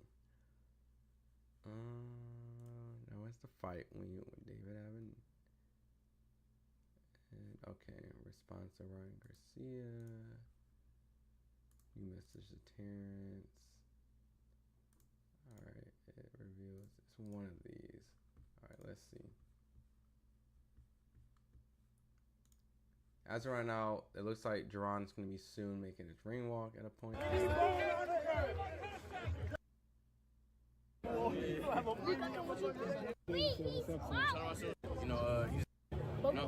ain't gonna look for it, but I definitely need that car running for sure. Stefan, July 13th. What are we gonna expect? Winner. Yeah. Are we putting your dad on the undercard? Popping too. I'm worried about my fight. Did you see the interaction with? They know what's up. No one has done it. Hopefully, hopefully we keep this one. All right, let's see. It's a big round here in Philly. No one has done it. Bernard Hopkins has it done. Eddie Hearn. I definitely think 3 to 4 times, 2 or 3 times probably a year. And I'm going for undisputed. That's the goal. Before I get nasty, Jonathan. That's all I'm gonna say. You feel that you can fill this arena out completely? Yeah, I definitely think I can fill out. I want them to come here and fight too as well. So there's no see. I mean, actually. Go see him. Yeah. I asking about a fight between you guys. Yeah. He's say no more. No, Floyd used Cody many times, like audition. 8 ounces on. A lot that people. Definitely need more. It just. It's not that one, huh? Let me see. Is it this one? I said I wanted to fight her, and now I'm doing it. What have you learned from that the Karen fight? All right, I got it, guys. Sorry, it took a little bit second. So this is what I got. Because you went from Karen to Villa, it seemed like a completely different transition. Don't nobody understand. When I was fighting Karen, my whole mindset was, yo, I'm knocking him out, knocking him out. That was always in my mind. But when I fought Villa, I just went back to being me, having that fun, and that's what I'm gonna continue to keep doing. Keep having my fun, being me, and let the knockout come to me. I ain't gonna go look for it, and I'm like I said, just keep having that fun. So that's what he told me, right? So he's told me, and I appreciate you guys bearing with me, right? I remember that stuck with me, and it makes sense because that was an experience that he has never had, fighting on pay-per-view, trying to deliver, trying to compete with Gervonta Tank Davis by having like a spectacular knockout. So from that, he looked amazing against Villa. And a lot had to do with just not looking and forcing a knockout. Being patient, delivering a solid game plan, and then when it comes, bam, easy knockout, right? So if he continues that type of mindset that he had from when I talked to him 5 months ago to in this fight with the same opponent, then I think we're going to see a pretty sensational performance from Jaron Ennis. Now, if Karen learned something from that fight, built some confidence, then we'll see, what Jaron's made of if he can't make those type of adjustments. But give me 1 second, guys. Right now they're doing national anthems. Give me 1 second.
Oh. Give me 1 second. These guys are about to walk in the ring. I had a technical difficulty. Give me 1 more second.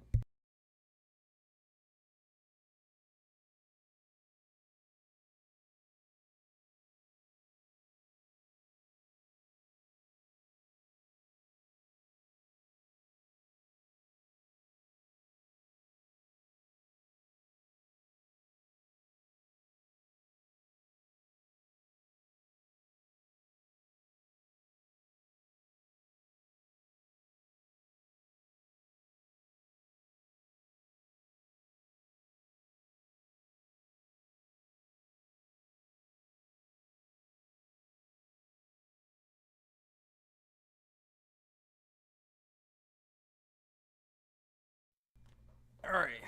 Once again, what a card been. Some good fights. All right. I'm back. Once again, appreciate your patience. My bad. What a card. Been some good fights. It has. I think the clear Cole upset was good. I think Bam Rodriguez was great. The Raymond Ford was solid. What I miss? What else? What am I missing on there? Zaquan Moses was solid. Shakur's cousin. So right now Karen is walking in the ring. We're getting ready to see what type of improvements Karen made. You know, most times people claim that nobody wants to fight Boots. This is a guy who fought him one time and now says, hey, I want to do it again. So we're gonna see what Jaron Ennis has learned from that uneventful fight, and same with Karen. So a lot of people weren't really excited, myself included, because if Karen decides to pose a tricky movement style of going around in circles in a ring, we're not really gonna have an exciting fight. Just keep it honest. So even if Jaron gets a knockout performance, it's going to be a really, really, really hard fight. Especially when there's a guy that's just trying to survive, is what they felt. But you know, in my eyes, I think it was just a guy who. Oh, what is this? My audio. My audio's low. All right. There you go. Let's see. Check. All right, let's see. So we'll see.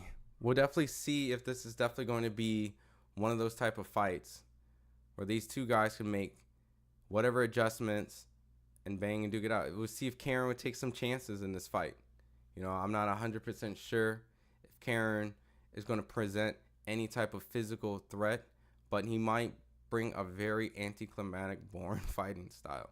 And Jaron's going to really have to learn how to cut off the ring and really know how to catch a guy like that.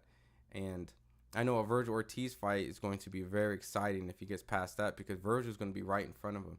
He's going to be ready to exchange and duke it out. But while Jaron is definitely fighting Karen, he needs to also make sure that he keeps his defense solid. You know, so looks like Jaron Ennis is all geared up. Karen is in the ring. They have a voting poll. Who's going to win? 84% says Jaron Ennis. I mean, I'm surprised that there's even a 16% of Karen. I wonder what those guys see. So, yeah, and there's Bozy Ennis' father. So, another hometown fight in Philadelphia at the Wells Fargo Arena. Jaron Boots Ennis makes his ring walk entrance. Can't even hear the song. What is it?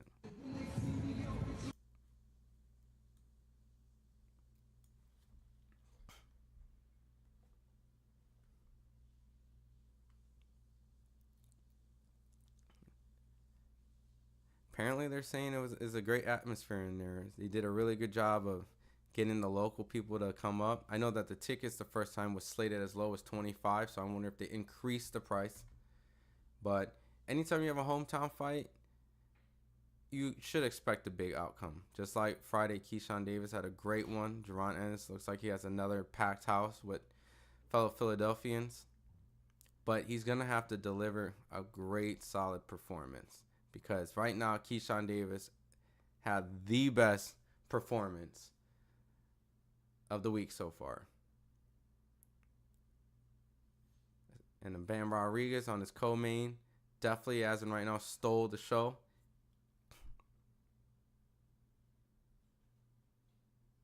Man, we got to get this ring walk going, man. This is like a super slow one.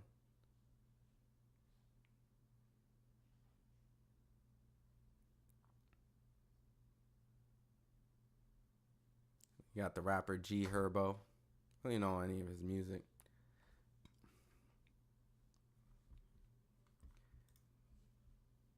Let's see. Let's go look at social media. Let's see what people are saying.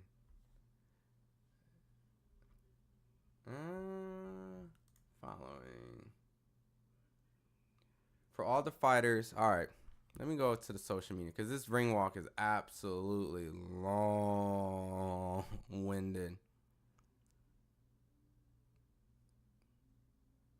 Okay, finally he's doing his ring walk right now.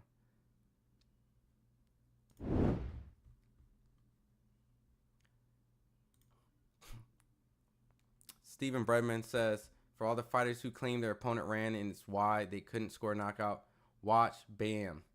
He pressured with his feet and presence first. Hands second. Take note. No lunging. No bad misses. Great fighter. I mean, to be honest, this is applying the boots from the first time he fought Karen. You know, he definitely did a lot of swinging and lunging. So I want to see. The thing is, even though it sounds like I've been critical of boots and things like that, sometimes fighters are also in circumstances and their promotional problems that either they created or not, right? So, but the one thing that I will be grading is, can Jaron Ennis cut the ring? I know he's athletic. I know he's very talented. I know he can switch hit. I know that he has great combinations. I know he's flashy. But I want to see, when there's an extremely mobile guy in front of him, if he is able to cut the ring off very comfortably and finish or even land solid shots just like Bam Rodriguez did. I'm dead serious. I think Bredman hit this right on the nail. So I'm going to come back to this tweet if Jaron does not show me this. And I think he can. I'm not saying all this stuff because I don't think Jaron is not capable of cutting off the ring. But like I said, he told me he was looking for the knockout in that fight. So now he's having fun. He's going to be more poised and more focused. And because of that, I'm expecting a guy who's going to methodically place his foot ahead of his and cut the ring off, use his jab to position him, and set up solid feints, traps, level changes, and explosive combinations. There you go. I think that's probably my grading criterion. I'm not looking for a sensationalized, athletic, crazy, leaping triple hook shot. That is definitely the furthest thing on my book. I'm looking for a guy who's evolved as a fighter, who's willing to take his boxing athleticism to another level when he uses really great boxing IQ. So both these guys are in the ring right now. I'm going to call play-by-play, no footage, just straight commentary and just hanging out with you guys. So feel free to give me your scorecards. Feel free to engage. They're going to do their full ring announcements. So, damn, I'm going to get some water.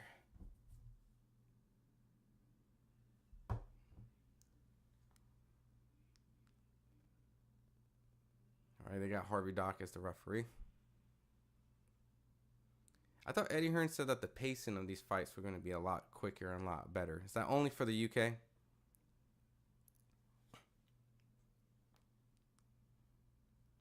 All right. Man, this is about to be a long ring announcement. All right. What else is on social?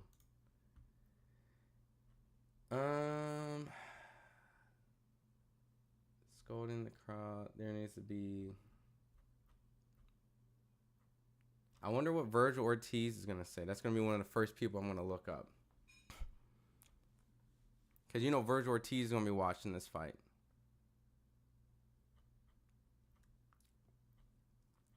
Sometimes I wish certain fighters would attend these people's fights, right?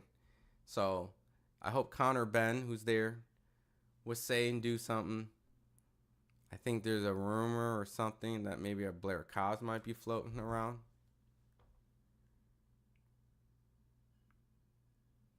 And the other champion will be fighting next week on Netflix, which would be Mario Barrios. So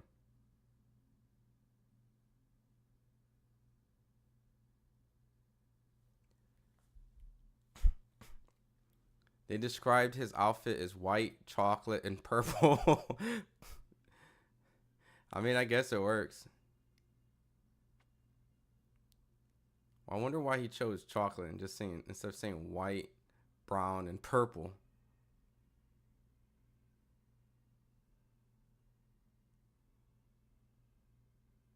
He has on his trunks, Mr. Catch a Body.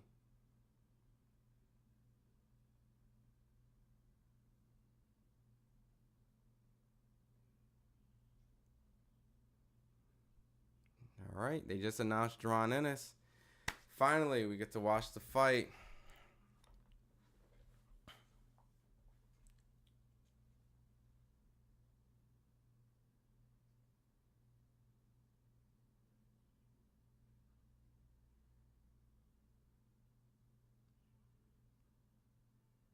All right. I'm going to probably predict that Jaron Ennis will get a late, like, 7 and later.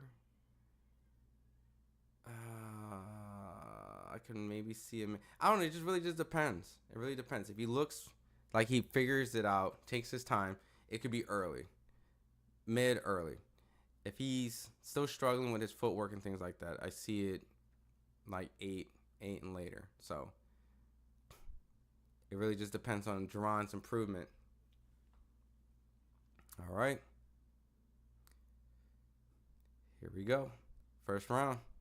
Karen's in the center of the ring. He's there with Jaron. Jaron does a double jab, level change from bottom to top. Jaron is starting to throw some jabs. Karen's putting a little pressure on Jaron, and Jaron's on his back foot a little bit. Very interesting. Very interesting. Jaron is pumping the jab a lot. I like the fact that he's using this jab a lot. That's a very, very, very basic fundamental punch that a lot of guys fail to use to set up their shots. And Jaron has a really fast lightning jab. Karen's putting a lot of pressure. And, ooh, solid jab. A 1-2 that lands on Karen. I think Karen's fighting a terrible fight already. This is very unique. I wonder why Karen's putting so much pressure. I mean, he's definitely trying to win the fight. This is a completely different fight. So we know that the running excuse that Karen claimed, the fans said that Karen did, is not going to be in this fight. Not at all. Karen's right in front of Boots. So we're going to get some action.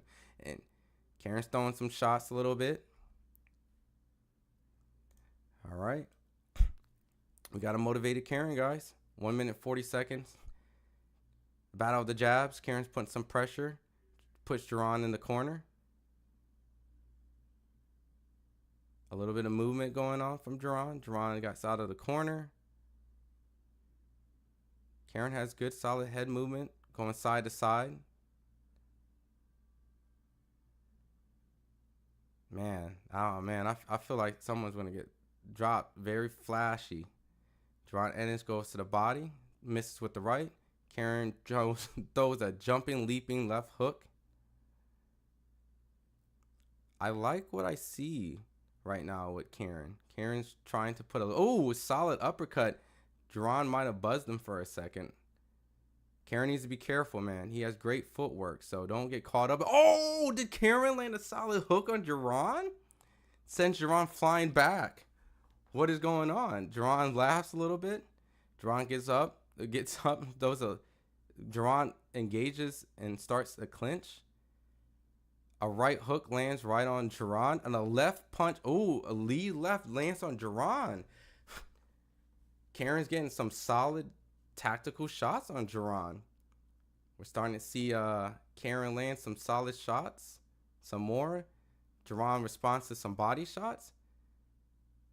Karen's starting to put some solid punches together, and Jaron lands a solid right that kind of sends Karen flying back. Karen lands a solid right and a left on Boots. Guys, we have a fight. Whoa, a solid left lands on Boots.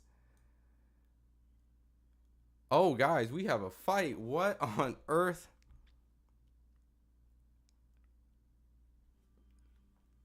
This is crazy. Jaron got tagged up a lot in that first round. Jaron got tagged up a lot in that first round. I mean, would it be crazy to say that I could see someone scoring either or for that first round? Is it crazy to say or think that?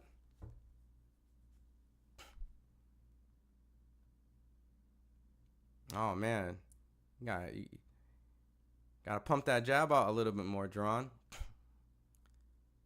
Left hook got Jaron flying a little bit right there, man.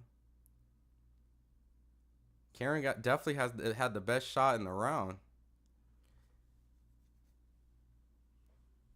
All right. Second round. Jaron Ennis looks a little bit more locked in. Lands a solid 1-2 on Karen. Probably a little pissed that he got a little embarrassed in that first round. Jaron's starting to put a little bit more oomph in his punches and a little bit more pressure on Karen. Ooh, was that a solid uppercut? Man, Karen's trying to throw some bombs with Jaron. He's letting Jaron know, I am not afraid. He's starting to put some pressure and put Jaron back on the ropes a little bit. Solid right lands on Jaron.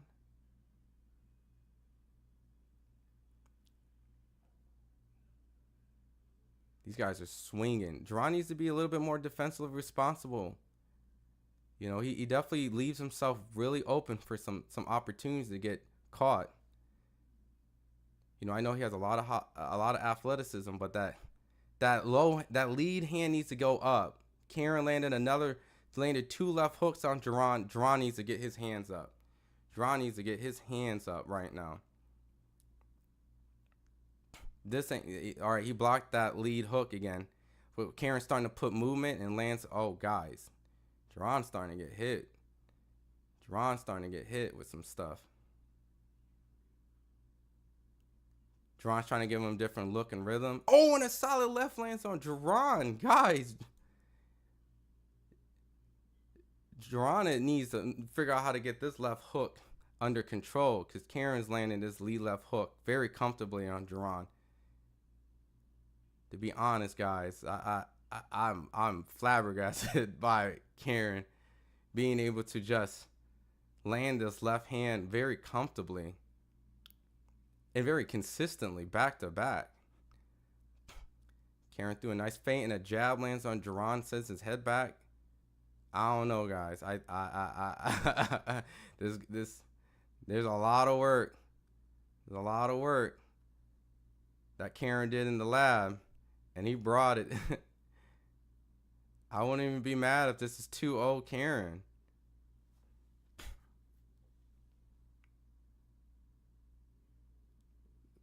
Karen really came prepared, man. Makes you wonder who took the rematch and did a better assessment of their opponent. And another jab landed on Jaron. Jaron needs to stop relying on his athleticism for defense and actually use his actual IQ to present some sort of... I think Jaron clearly lost that second round. Jaron is losing very decisively. That was a very decisive loss. I mean, a round loss of Jaron. I'm just saying, man. Because, look, if that's how Jaron defends his left hook, I want to see Ryan Garcia fight Jaron Ennis. This looks pretty bad right now. It looks pretty bad for Jaron Ennis personally. This just goes back to everyone asking, you know, we want Boots versus Bud, man. We need Boots versus Bud, man. Right now we might need Boots to just focus on Karen. Is Boots relying on athleticism for his defense? Because this is not working.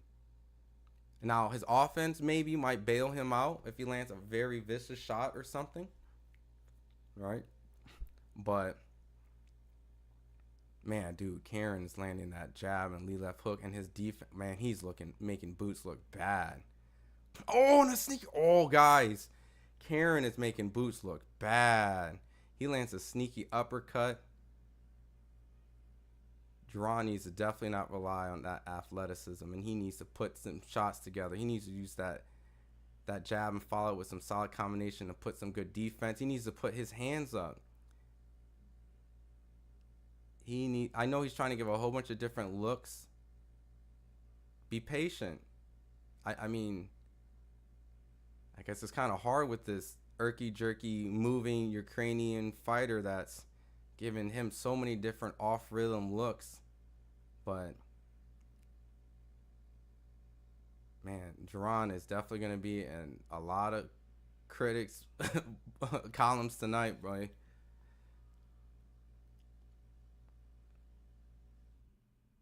I mean, oh boy. Karen is turning Jaron a lot. Jaron landed a solid body shot on Karen. Karen responds with 3 shots. Karen is not afraid to throw punches in between Jaron. And I don't know what they saw, but it is working. Maybe they feel like Jaron doesn't have a solid inside. Maybe they think a lot of his spectacular fighting style comes from the outside distance and just one shot reflect. I mean, Jaron's starting to pick it up a little bit more. He puts Karen in the corner, putting a little bit of pressure. Trying to, yep, Karen catches him and holds him.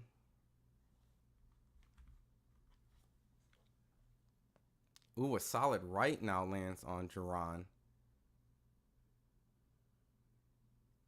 Jaron has to figure this out, man. The whole world's watching. They were saying that this guy right here is not on your level. He ran from you the first fight.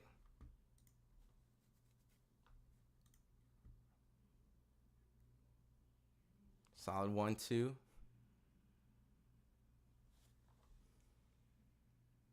Man, Karen can land comfortably with a 1-2. Man, them hometown fights, man. Them hometown fights.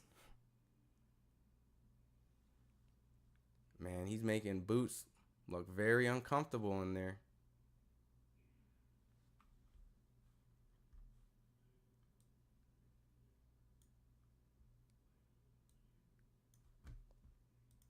I'm going to have to Google Translate that, my guy. Quinn, I'm going to Google Translate that. I'll figure out what you're saying. Translate. Who wins the first round? Jaron Ennis versus... The first one was kind of close because Jaron had a lot of good jabs. But I wouldn't be surprised if Karen won the first round. Karen definitely won the second round, in my opinion. And that third round was... They had moments in there. Maybe Jaron might have snuck it a little bit, but these rounds are starting to get close. I want to see what people are saying. Chukhadzhian landed a handful of really hard right hands. Nothing at all about them from the zone team, but Boots is absorbing plenty through. So, yeah. Boots is getting hit with a lot of shots, man. His defense needs to tighten up, man. Karen is like landing so many comfortable shots. in the range that you would assume that Jaron would have the advantage of too. Jaron made Karen miss and slid in a nice little uppercut to the body. Jaron starting to throw and pump a couple jabs. Couple more jabs. Karen's starting to feel a little bit more comfortable. Not afraid to go in the lion's den. Jaron's on the ropes trying to bait. Karen saw it. Read the trap. Dodged the uppercut. Jaron pops a jab but gets caught with a jab himself. Karen jumps in with a right. Man, that Eastern European style, man. Everyone thinks that Eastern European style is easy. That irky-jerky move, and we've seen it with Lomachenko and Devin. Oh, man, Karen is just landing comfortably some solid hooks.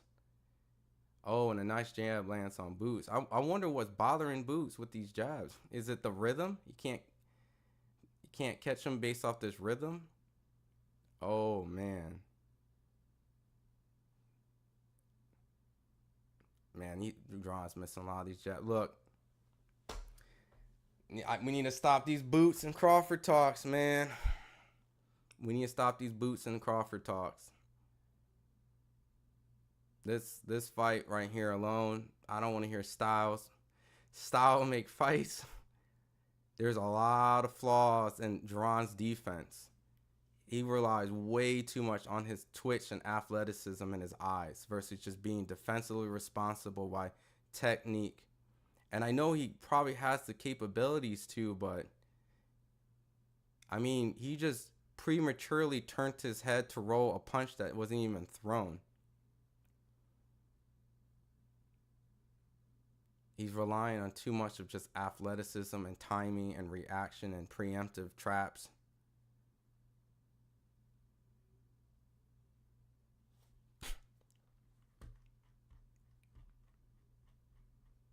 I mean, I actually think the fight with Virgil might be I mean, they're two different styles, but there's a lot of holes in both their games. But Virgil can crack. He got some heat. Man, Karen just landed a solid left on top on Jaron. And then Karen ties up Jaron. Jaron has to be, I don't know.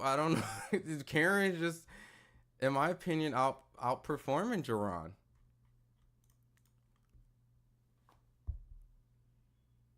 This is, hold on. This is probably going to be a Karen fight so far. I mean, the fact that you're getting outperformed, a lot of people weren't really excited or anticipated for this fight. Let me see what CompuBox says. Punches in 3, 21-72. Boots has thrown more punches and landed about the same amount of punches, according to CompuBox, with Chukhadzhian. Man, his accuracy is not as tight with this guy.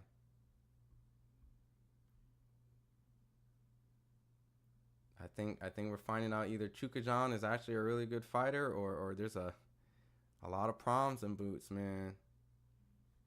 That Wells Fargo sounds real quiet.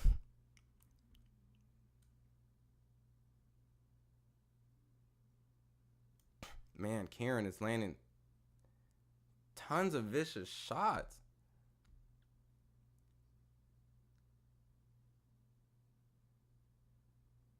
Chris Mannix has a 2-2. I mean, I wouldn't be surprised if Karen was winning, because I could have gave the first round to Karen.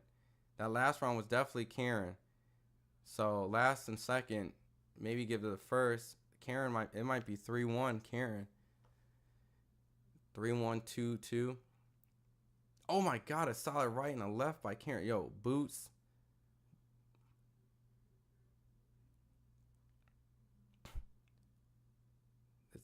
Boots is about to be tested.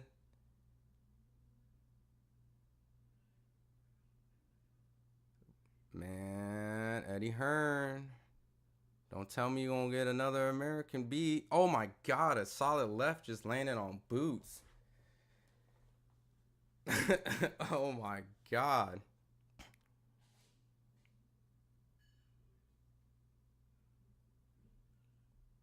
I don't know why Boots don't turn into another gear, man. I feel like at this point he's actually getting outboxed. He might actually have to just fight Karen. A good 3-punch combination landed on Karen from Boots. Boots is gonna have to high guard and fight. Solid left.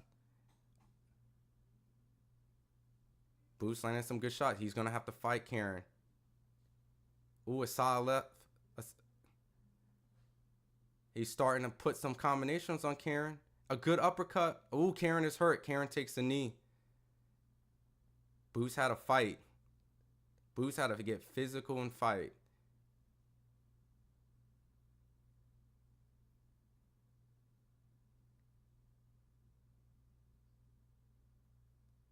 All right. Boots is getting physical. Can he finish Karen in the 5th?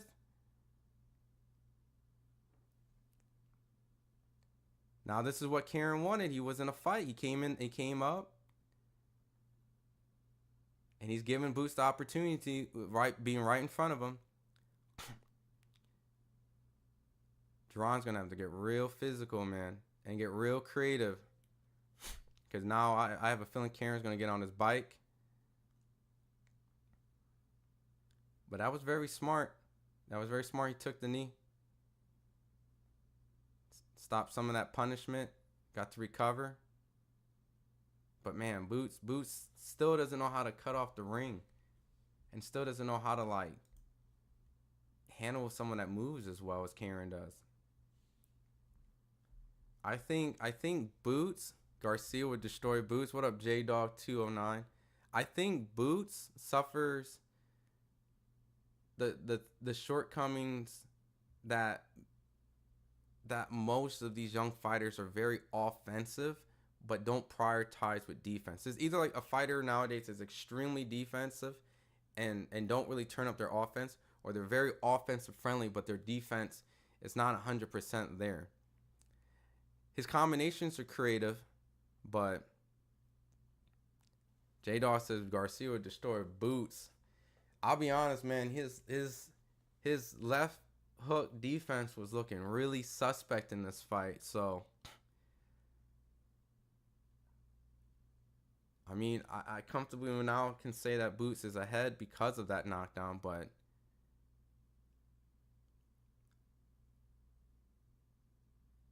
I think Jaron might be able to slowly close the show. He's getting exposed by a guy who has no jab or skills really.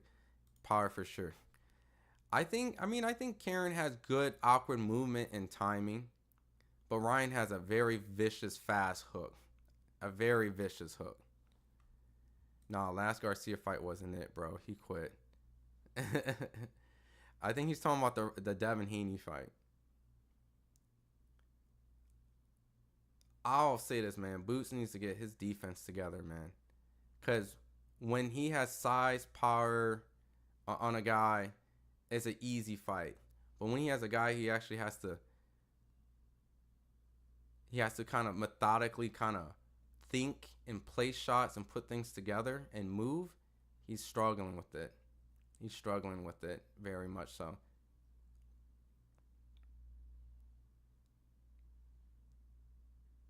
Now, if Karen maybe had some serious power, could be have a serious problem with Boots, because a lot of those punches landed very flush on him. Virgil Ortiz is going to have to be the fight. Virgil Ortiz is going to have to be the fight because Virgil's going to bring it to him. Dude is durable as fuck. That's all. I don't know. Shot by Duck.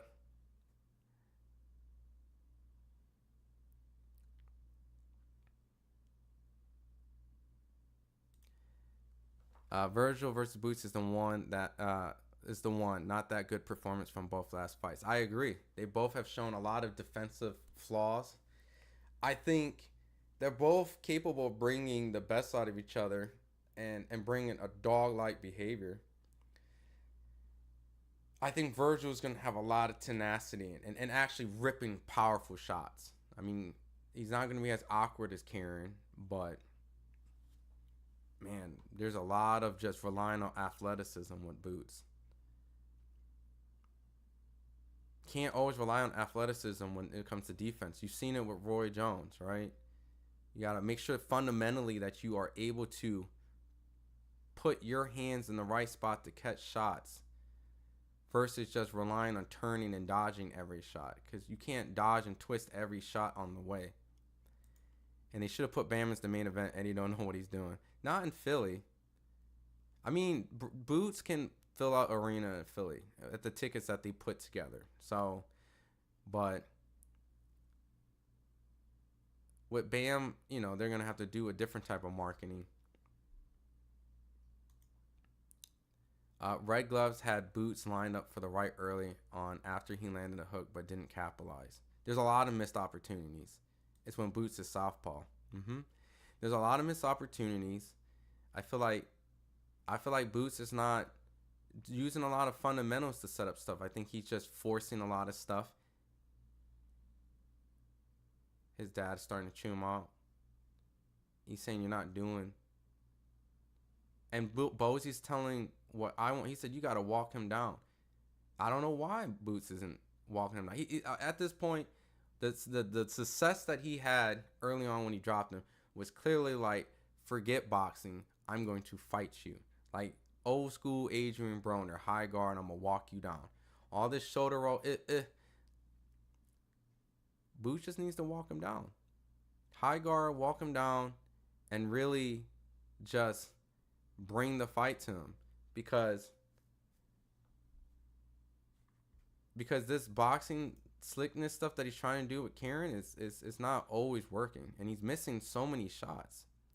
Not in Philly, but it wasn't a packed fight. Anywhere else where there's hella Mexicans, there's hella in Chicago. I mean, yeah, Chicago would be a good spot. I mean Arizona, when he actually fought Estrada, that bitch was packed out. That was a packed out house. So they had a great turnout. I think anytime you put Bam on the West Coast, it does great. I think that they're just trying to maybe introduce Bam into a different market, you know, Boots' market, you know, and I'm sure a lot of people walked away like that dude Bam was cold. So that's really, I think, what that is, you know. Eddie just trying to diversify where Bam's fighting, because it's easy to just throw him on the West Coast. But there was a low blow shot from Boots. I mean, they wanted Karen to fight. They got Karen in a fight. I'm saying, and the Philly fans would came out for Jaron anyways, is what I'm saying. I'm curious. Ooh, solid right. Karen landed on Jaron. Oh my goodness. I don't know. I don't know if Philly fans would travel out of Philly, because I've seen Boots fight. Oh my God, a solid left lands right on Boots, but Boots follows back with a straight left. Boots is definitely trying to look for the knockout, but man, there are some serious shots landing on Boots, man. His defense needs to tighten up.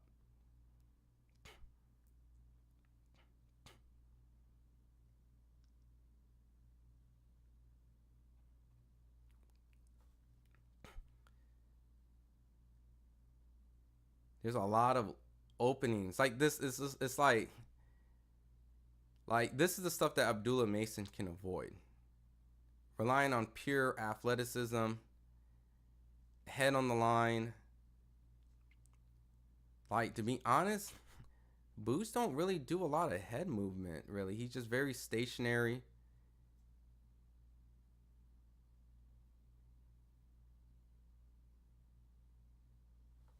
No, I mean Philly. If Jaron was the co-main, they would have came out anyways. Main. Oh, dude, they cannot put Boots as the co-main in Philly. Not after they just did a main event.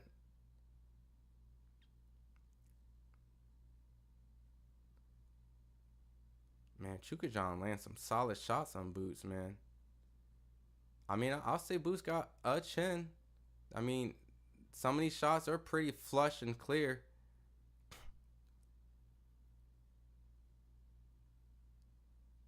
Oh, Jaron landed a solid uppercut. Man.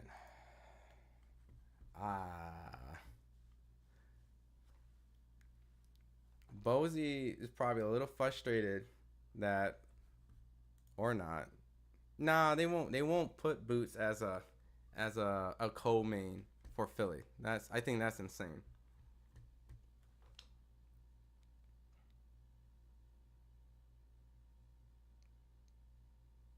And Boots is still standing in the corner. You should just sit down. I know that you want to test your stamina and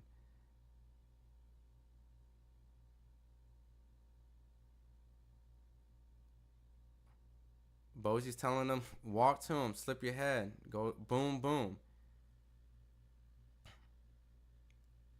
And he's still not walking him down.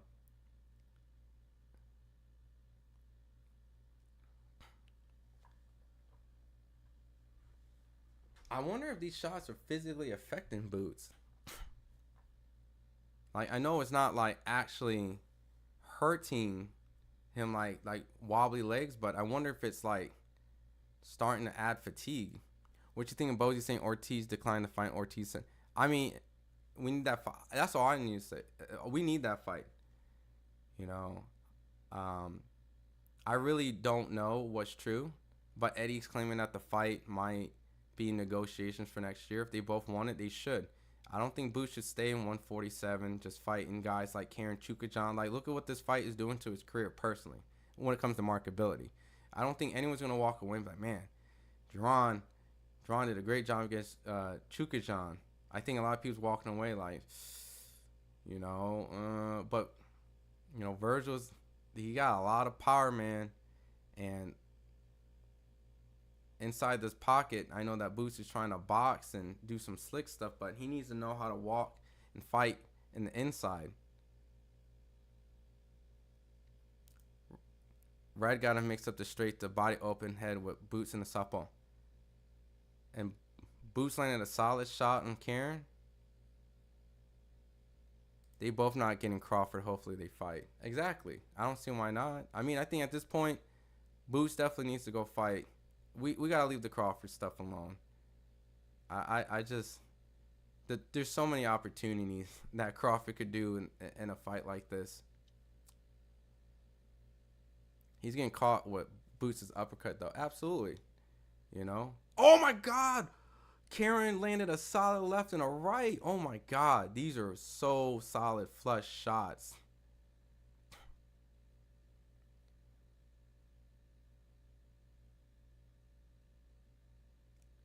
Man, dude, Karen is landing some solid shots. I mean, this is a hometown advantage that Boots is in. So, you know, I probably expect some of these close rounds to go to Boots.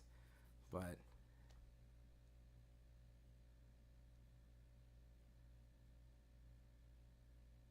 good body shot from Karen.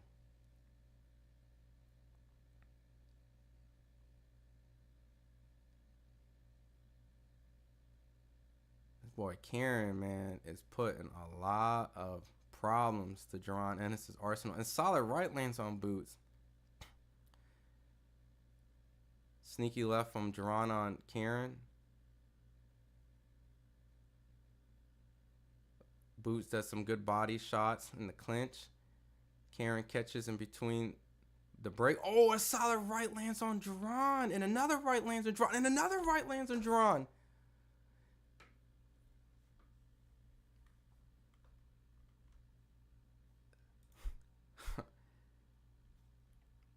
My goodness, dude. Bosie is going to be pissed.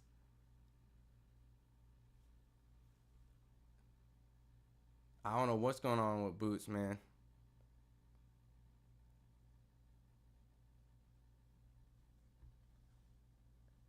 I mean,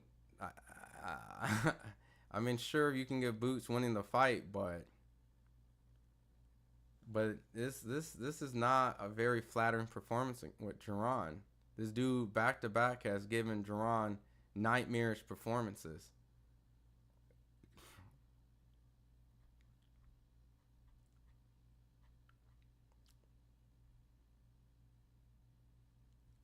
I think there needs to be another strategy if Bosie can't get Boots to do what he wants him to do by high guard and walking him down.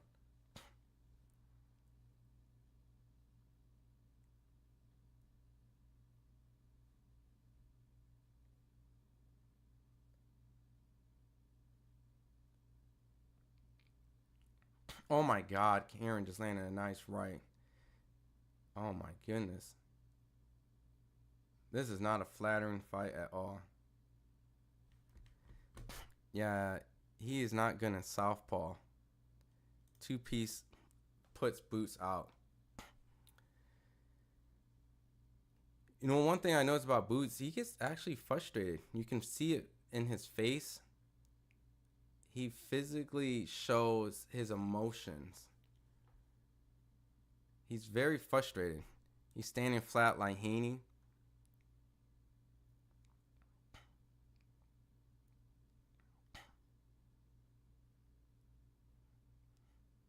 Karen gets warned for holding.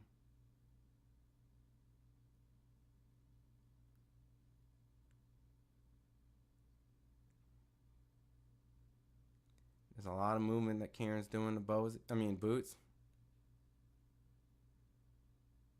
Boots is getting warned. He's getting frustrated again.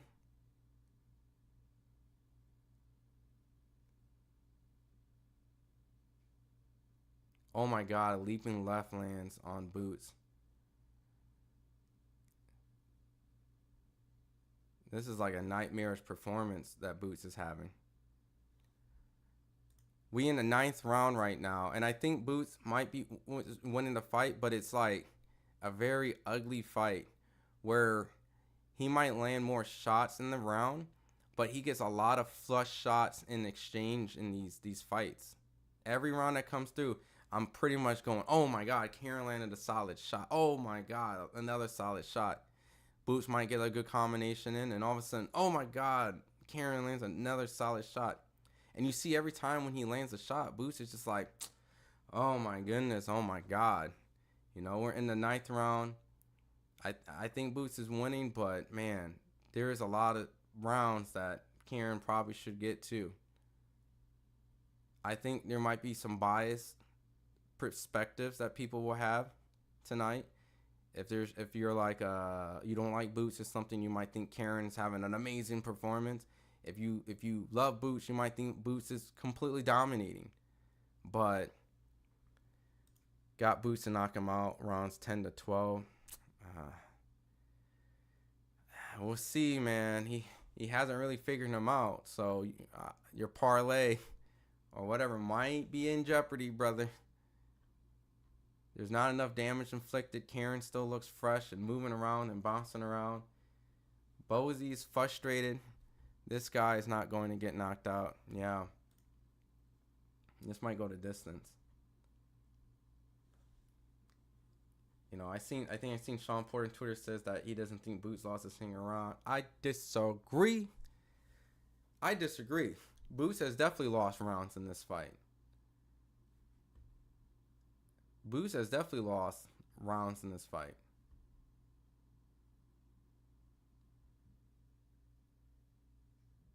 Bozy's giving great instructions. You ain't fainting. You just throw a shot and then you just reset back to neutral. You ain't doing nothing. You just...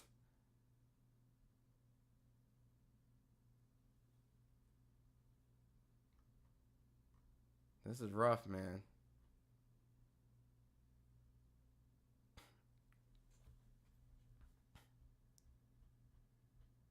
But this might not be as easy as what they say.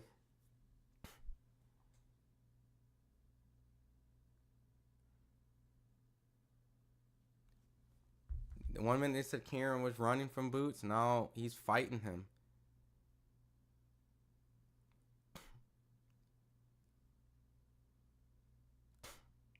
Oh my God. Boots just ate a solid, clean, flush left butt.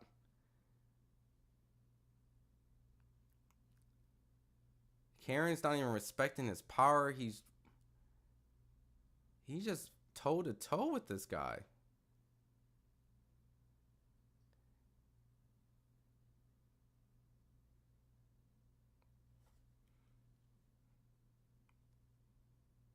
Karen definitely was ready to fight Boots today. And Boots is either being very sloppy and having the worst performance, or he's being exposed, man. Wait till you see the replays of Boots getting popped if they show him. They're probably not going to show him as much. Boots is getting hit with a lot of shots. And don't get me wrong, Boots is definitely landing probably some solid, devastating shots. Oh, David, you might get what you want. Karen getting hit with some solid shots. He might have got hurt a little bit. He might have got hurt. Boots is getting frustrated because Karen's doing the right thing and holding. The ref might pull a point. And here comes the point. They took a point from Karen. Oh, yeah, they're definitely solidifying this Boots win.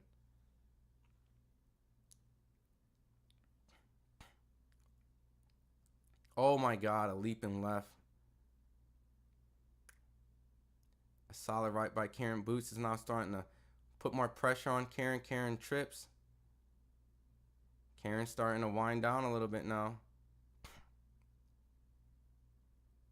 Boots is just forcing a lot of stuff, man. He's frustrated. He just wants to get this guy out. Oh my God, they exchange hooks. Oh, and the right lands on Boots. Boots needs to be careful, man. A wounded animal. They always say a wounded animal is always a dangerous one, man.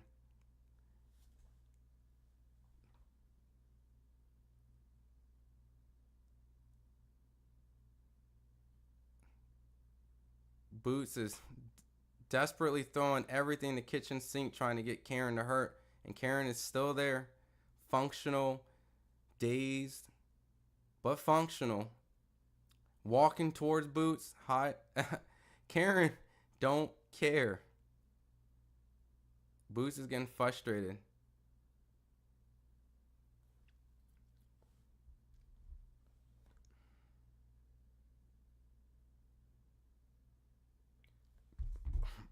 I mean, I think Boots is going to win the fight, but this is a fight that Eddie did not do him any service. This was a fight that could have been avoided. He could have moved to 154.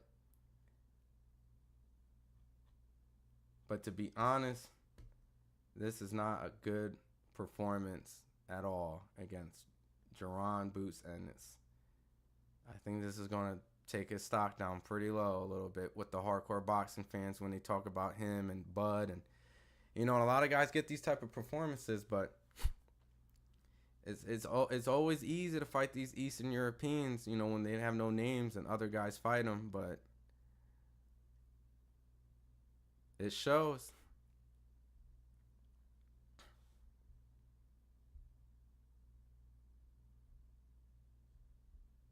We're in the 11th round, guys.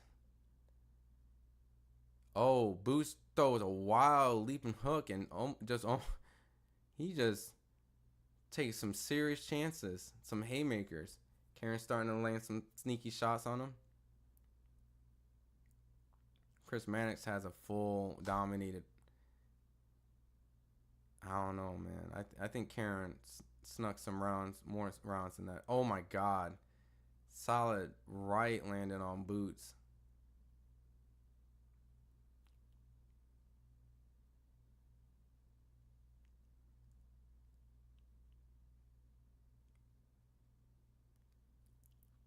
Oh my God, a sneaky left lands on Boots.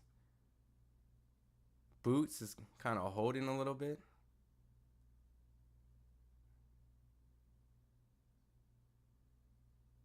Oh my God, Karen is just landing some serious shots on Boots. A right hook, and he turns Boots, and another right hook, and another right hook lands on Boots. Is Boots kind of just slowly falling apart this round? I mean, I'm sure he's in great shape and great condition, but Karen is turning Boots so much.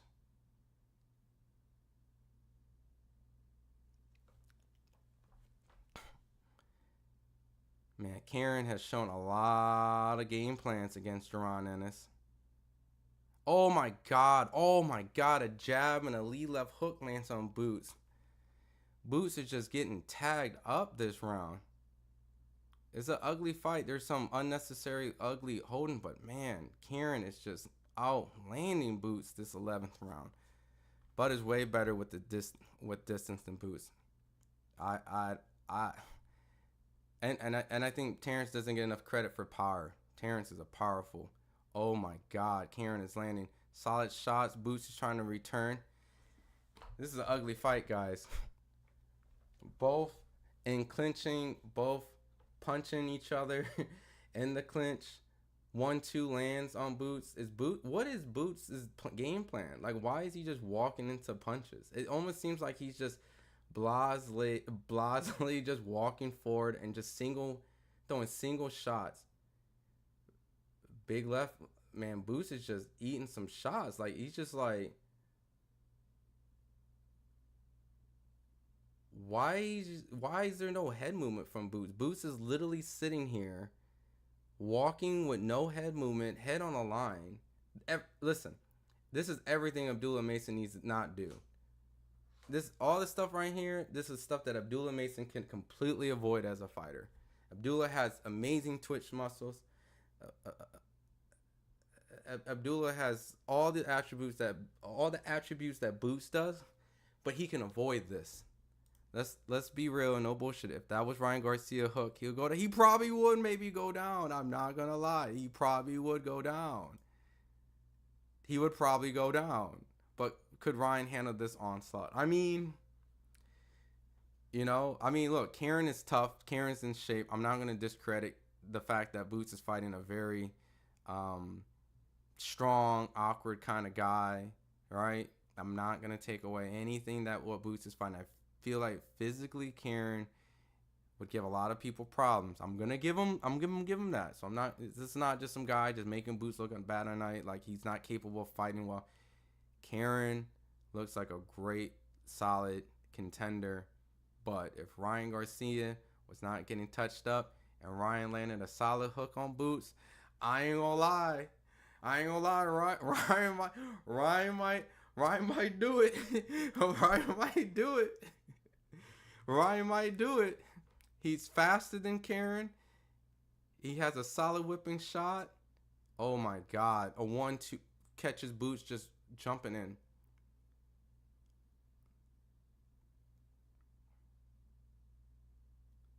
David Avanesian to this. I think we need. Oh my God. Oh my God. Ryan Garcia is tweeting right now. Oh my God. Oh my God. Ryan Garcia is saying Boots will get knocked out by me. This ref still sucks, and Eddie got to stop calling his fighter legends premature. This ref gives everyone warnings but me. Gave Boots like 3 warnings for hitting low, never gave a point away, and warned Karen a lot of times before taking a point away for holding. Took a point from me right away. Crazy, you really bet on him. Oh, it is the same, right?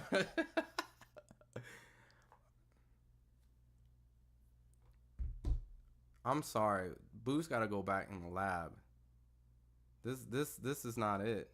There's high. His head is high. He looks a little kind of maybe fatigued from doing all that athletic, just moving around and stuff like. Oh my God! I saw left and then 1-2. Boots is eating so many hooks. I don't know if he's hurt. He has a great solid chin, or Ryan would be calling for Boots' head after he's already did.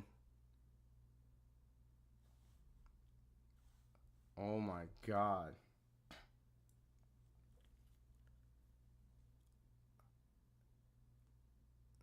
Boots is just standing there. Yeah, for no reason.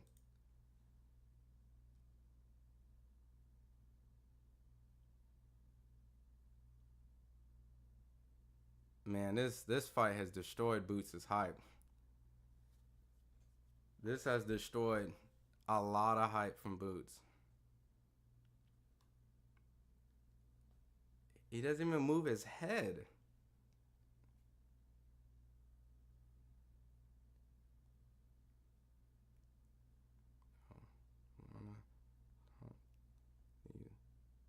My God.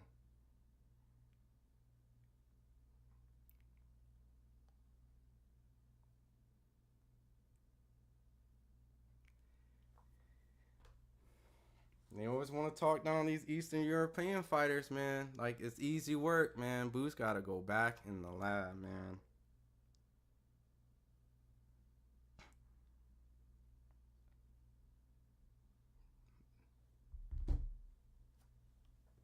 Yo, I need to, like, change. I need to do a whole nother live and be like, is Jaron Ennis ready for Terrence Crawford? No.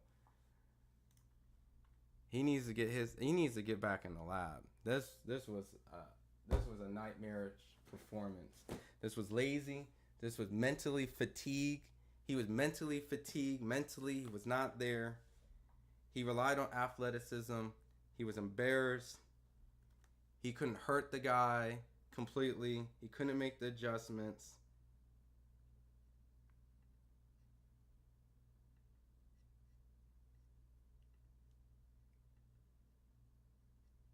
Man, that was an ugly fight.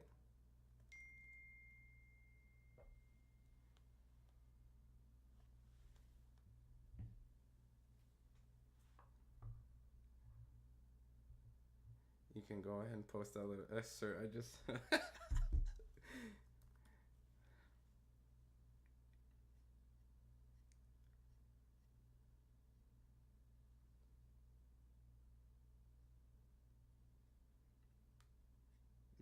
look, I'm telling you, man, is Boots losing? No, Boots won, Dennis.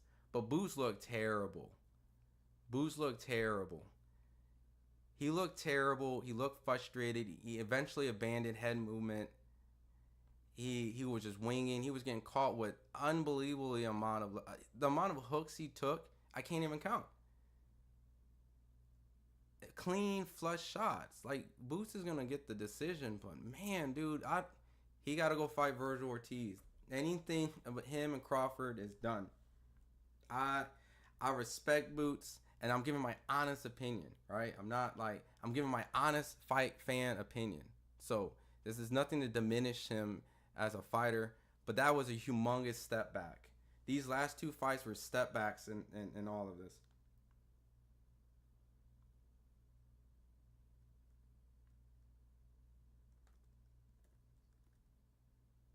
Like I said, need a book out. Go. They all need it. Man, good stuff. Boots lost. Boots reminds me of Devin Haney. Has allergic to left hooks. Is Boots losing? Man, I gotta look. Good upset for sure. They're not, because he got a knockdown, took a point away. It's in Philly. He's gonna win the fight. He's gonna win the fight. Now, what everyone else thinks? Nah. That right there is a humbling experience. Go back to the lab. Go back and focus on working on fundamentals. Listen to your dad's instructions. Listen to his calls. Lock in, because that right there was a mentally exhausting fight for Jaron, and you can see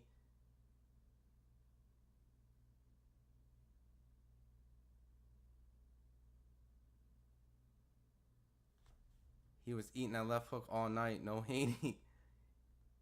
He walked him down. Boots is so overhyped, man. His corner is whack. I never want to hear his hype by it. Look, and listen. I'm going to play the other coin, because I know that during this whole entire live watch, I have criticized Boots because this was the fight that I was going to hold highly in regards, because this is the type of fight that you need to make sure this doesn't happen. You continue to hype, and you show why there's levels between you and everybody else in boxing. As of right now, you're in that section of everyone else in boxing. And what Keyshawn did yesterday, what Keyshawn did yesterday has let everyone know that he's separating himself from everyone else. And Boots is slowly coming back down.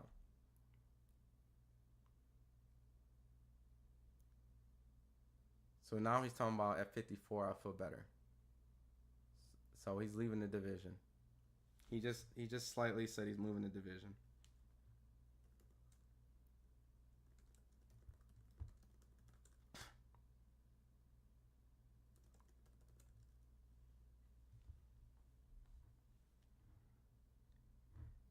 Oh my goodness.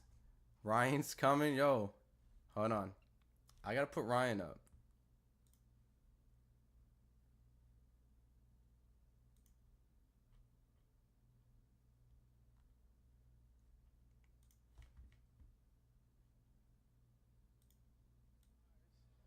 I don't know, you know, but it's okay. There did seem at times to be a disconnect from what your Oh father man. wanted in the corner and what you were doing in the ring. Oh man. Oh man. What he wanted. Where was that disconnect? I heard everything he was saying. I was just in there. I was listening and not listening at the same time. He wanted me. A lot of these guys have learning. This is the learning experience time. This is the learning experience time. Among the best in the Take welterweight note. if not the best. All the from Abdullah to Jaron to Floyd What do you need to do defensively to Khalil Cole. bigger fights? If you're up and coming boxing, watch a lot of these fundamental flaws right now. You fight bottom tier guys. You don't. All these guys need to go back in the lab and just kind of just, I you know. a way better guy. I'm gonna be crazy. I'm gonna be on point. That's what's gonna make me better. Not saying he's a bad fighter or anything, but I need them top guys. I was going to ask you about So he's saying that he sounds like you're ready to get out of 147. he wasn't motivated. Karen's beating Boots to angle almost every time. I felt that fight could have been very close, man, but I already knew they were going to give it to him.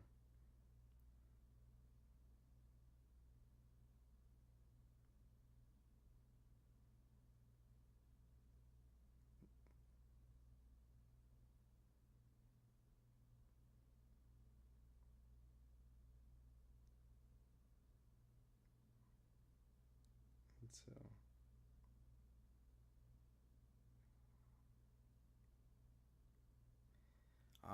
hey, listen, they always want to talk down them Eastern European fighters until they have to fight one, man. Listen, Terrence Crawford has fought a lot of these styles, the Madrimov of the world. They're not the sexiest names, and they probably will never get the true credit of like being legitimate good fighters. Karen probably won't get credit of a good fighter, but really at the end of the day, Boots should have not took those type of punches, man. Boots shouldn't have took these type of punishment. That was a very punishing fight. That was a punishing fight. That was a punishing fight. Like, I don't care regardless what nobody says. That was a punishing fight for Boots. He just trashed the opponent who beat his ass. I got you.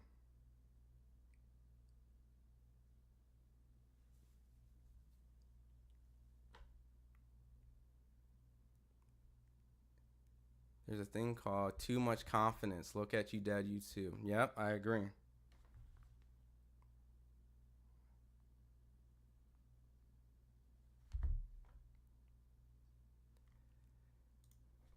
Chin in the air like he don't care. Look, I'm saying it. Keyshawn Davis stole the week. This was Keyshawn Davis week. Keyshawn Davis did his thing. Hold on, I'm getting a quick phone call.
All right, sorry. I had a very important phone call.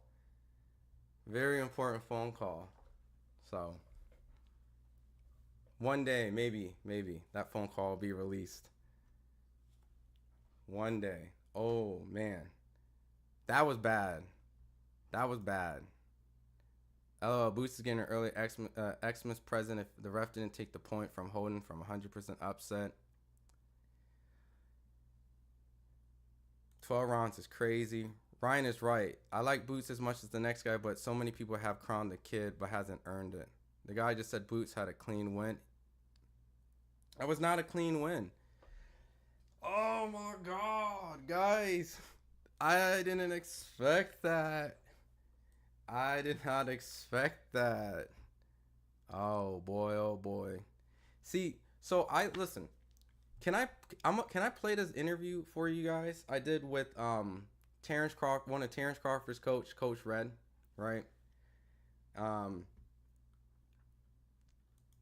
Terrence is one of his coaches, Coach Red. We had a conversation, right? Don't worry about it, Jamil. Jamil, don't worry about it. All right, don't worry about it. Stop putting too much hype on these young fighters. LOL, let them earn it. There's been a lot of stuff. That has happened over the couple weeks with a lot of these up and coming guys, and a lot of it's good, humbling experience to slow a lot of this down. It's been good for them, for their development. Maybe not good for their marketability being this guy and that guy and stuff, but listen, at the end of the day, you have to take every fight serious. You have to treat every opponent. Listen, this is a gem of an interview. I'm gonna play this because y'all might be like, oh, Terrence Crawford, you're gonna go all Terrence Crawford now because Boots. No. Listen, I've always felt that Terrence will beat Boots. Okay, and it's fair, just an opinion, right? And a lot of it, I said, is the experience and the mentality of just kind of like just a mindset. The mindset in the 11th, 12th round, Boots was frustrated. He just abandoned a lot of his basic fundamentals. And you can see a fight that he was going to win was shown not enough for him to just stay poised and stay in control. He was emotionally rattled. And Terrence fought a lot of Eastern European fighters who he's never got credit for.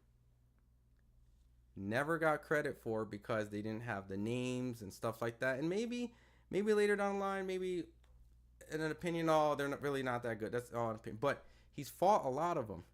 And the thing is, if you notice in Terrence Crawford's career, he's beat a lot of guys pretty decisively.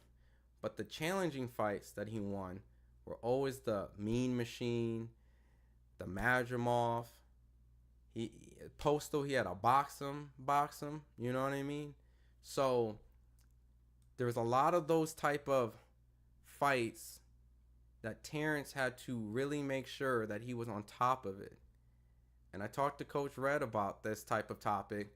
Boots fought an Eastern European guy, the same guy twice.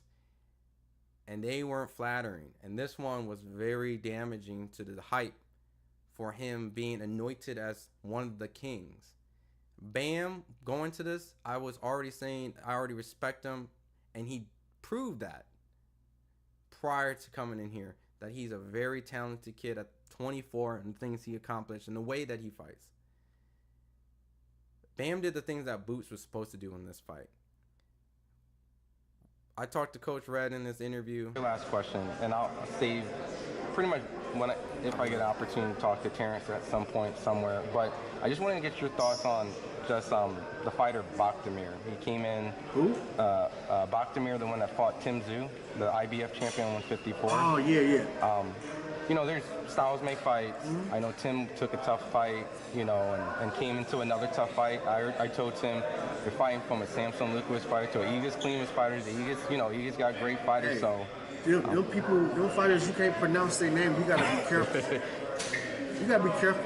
Yeah. Eastern European guys and them Asian guys that you might not never heard of. They've been in the rankings in the top 10, and you be looking at the rankings like, who is this guy? He's from Uzbekistan. Who's this guy? Them guys, a lot of those guys overseas, they are usually fundamentally sound. They're usually hungry too. Yep. You know what I mean? They got to come over, away from their home, come to a whole different continent and make their name. You think they coming to lay down? Now, I didn't know nothing about this guy. I didn't, go look or research this guy beforehand and nothing like that. I just kind of casually watched it and even. But you knew what was at stake because, granted, this guy was the champion, wasn't he? He was. Okay, so he's a world champion. He don't want to give up what he got. Some guys, they can make money without a belt. You got like Ryan Garcia and certain guys, they can make money without a world championship title. Now certain guys, they need a title to make money and to put food on their table. These guys, you can't pronounce their last name sometimes. You got to be careful with them. It's just like Madrimov. It's just like when we fought Madrimov. We knew as a team that this guy was coming. And we respect Joel Diaz and his team as well. He over there with a great team too. We a great team, they're a great team. So we knew, and studying him on tape and the amateur background that he had, we knew that this guy was kind of, some of these guys out of, he only got 10 fights. Some guys going to come out of the amateurs, they're going to be ready-made. It's like Lomachenko, he won the title in his, third fight, something like that. Some guys are going to be that because they're amateur background. Now some guys you're going to have to slowly work with them because they got to transition to the pro style. You got to, kind of work with certain guys a little bit more. That's not a knock on nobody, but sometimes people's journeys are different. But Madrimov was a hell of a fighter, and we knew that. And we trained hard for that, and we studied this guy, and we, had to make adjustments during the fight. So that's what I'm saying. Like, hopefully to the public, the guys that wrote him off and this and that, it's like you got to really study and you got to really do your homework on these guys, especially when you got guys that, we got guys that people want to be. They're in position that people want to have. So that's going to make them, they're getting a full 8 weeks. They're getting camp money. They're getting nutritionists now. They adding things to their team that they might not have had the privilege to do. So you got to know that people are coming with it every time out because you're the one sitting on top of your throne. They want to come and knock you off. So being prepared, that's one part of the battle, is being prepared. I don't like to get into that, he underestimated him, this, that, and that. No. If you're going in a fight slacking, that's part of the game, but that's part of warfare. So your fighters got to be prepared. You know what I mean? These guys got. Listen to these gems he is dropping. These are gems. He's being literally ahead of this situation. These are gems that Jaron can listen and legitly bounce back from this performance, and he'll become a better fighter from this. But he really needs to. These are gems. This is really important. He said some stuff in there like, I need to fight better people to uplift. That's not the mindset. Red is speaking the truth right here. 2 hands just like you. And anything can happen in these fights. You know what I'm saying? The importance of knowing who you're against and knowing who is standing across from you, knowing what they can do, knowing what your fighter can and cannot do. You know what I mean? It's something that I like to say, like, we prepare for our fighters like there's Godzilla or King Kong's over there. It don't matter what their name is. They're coming to take what's yours, regardless, especially at this stage. Mm-hmm. They're coming to take what's yours. And you got to be ready. Like, you have to be ready. So what's interesting, and it's just my humble opinion, is that when it came to like you guys coming up and proving yourself with Terrence, right? Watching Terrence's career, the fighters that had more publicity, more names, and they're great fighters too, because they had like the Khans was a medalist, and Spence was an Olympian, and Porter was a unified champion, fought, beat guys like Usyk and amateur. But it always was interesting that the Eastern European fighters had. Listen to what Red's saying. This really applies to this fight. I would say, I want to say success because they lost, but I guess better showings like the Mean Machine, right? He was Olympian, didn't really get necessarily the credit because he wasn't the promotion or even like a Victor Postal, which easier to say. They don't wow you on tape. Like that's why it's important to know what you're looking at, because a lot of them are fundamental. They're very fundamentally sound, but they do little things little crafty little tricks that they have that you have to pick up on. You know, they might not be shoulder rolling and doing all this urban style that we teach. You know, that urban fighters they call us urban fighters. You know, they don't appear to be slick and have a certain little style and that little rhythm about them.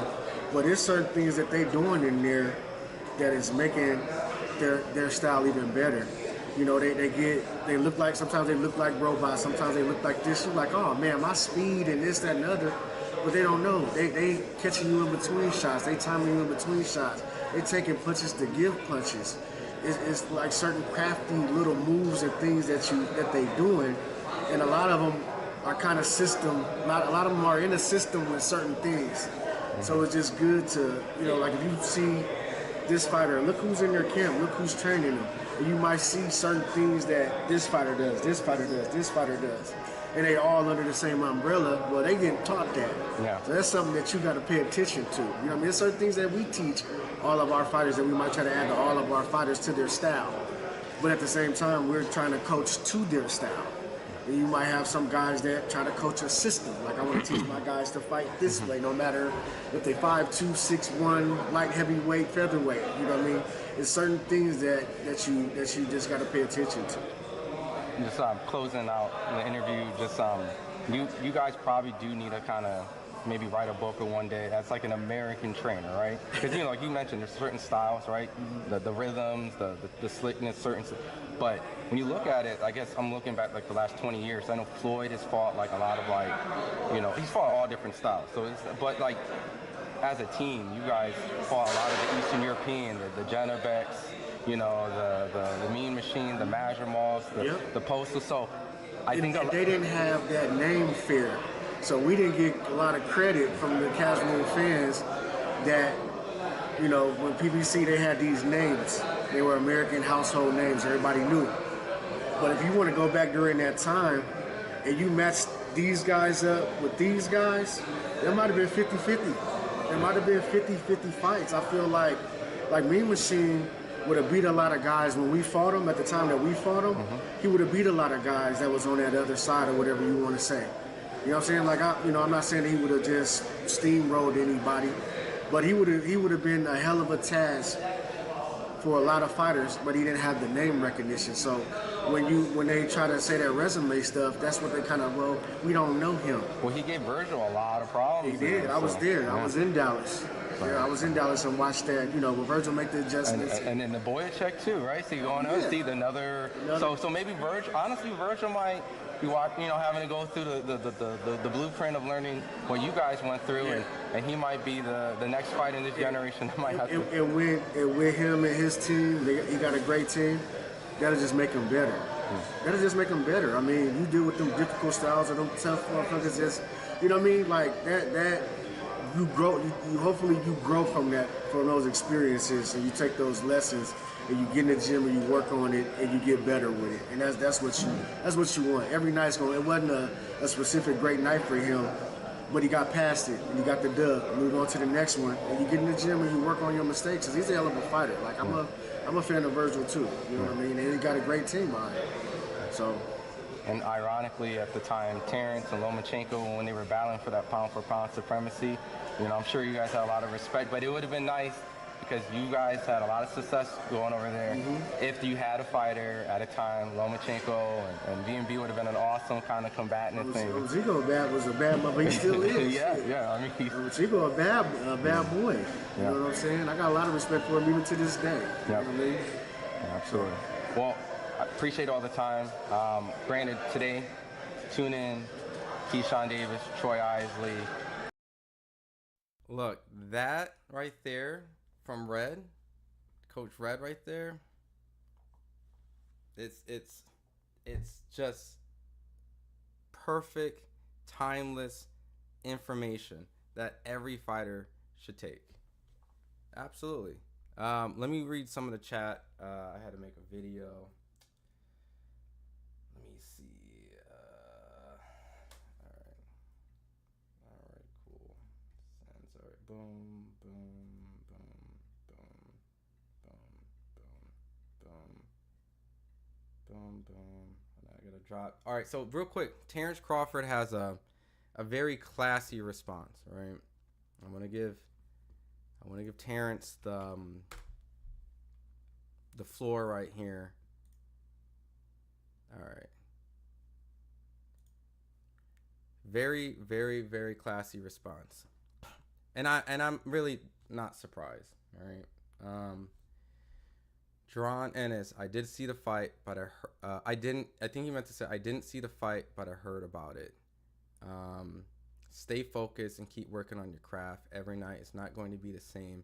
Never get too comfortable in this game. If you're trying to get to the mecca of the sport, stay on your mission because all it takes is one slip up. That right there is respect. That right there is very classy. A very classy, knowing all the boots, scared of Crawford and boots, this and that. And this is an extremely classy response. Because he could have dogged him, right? He could have said something snippy. He could have said something sharp. He could have, in my opinion, feel like a curse was placed, ahead on all these so-called call-outs. But he gave him wisdom right here. And that wisdom is that it happens. It happens.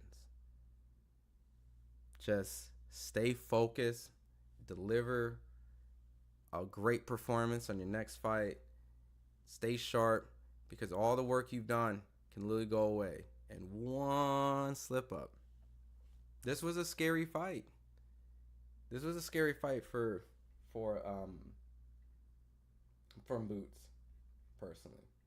Like, there's a lot of things that's gonna happen in his hometown. A lot of people in Philadelphia is gonna question him as a fighter.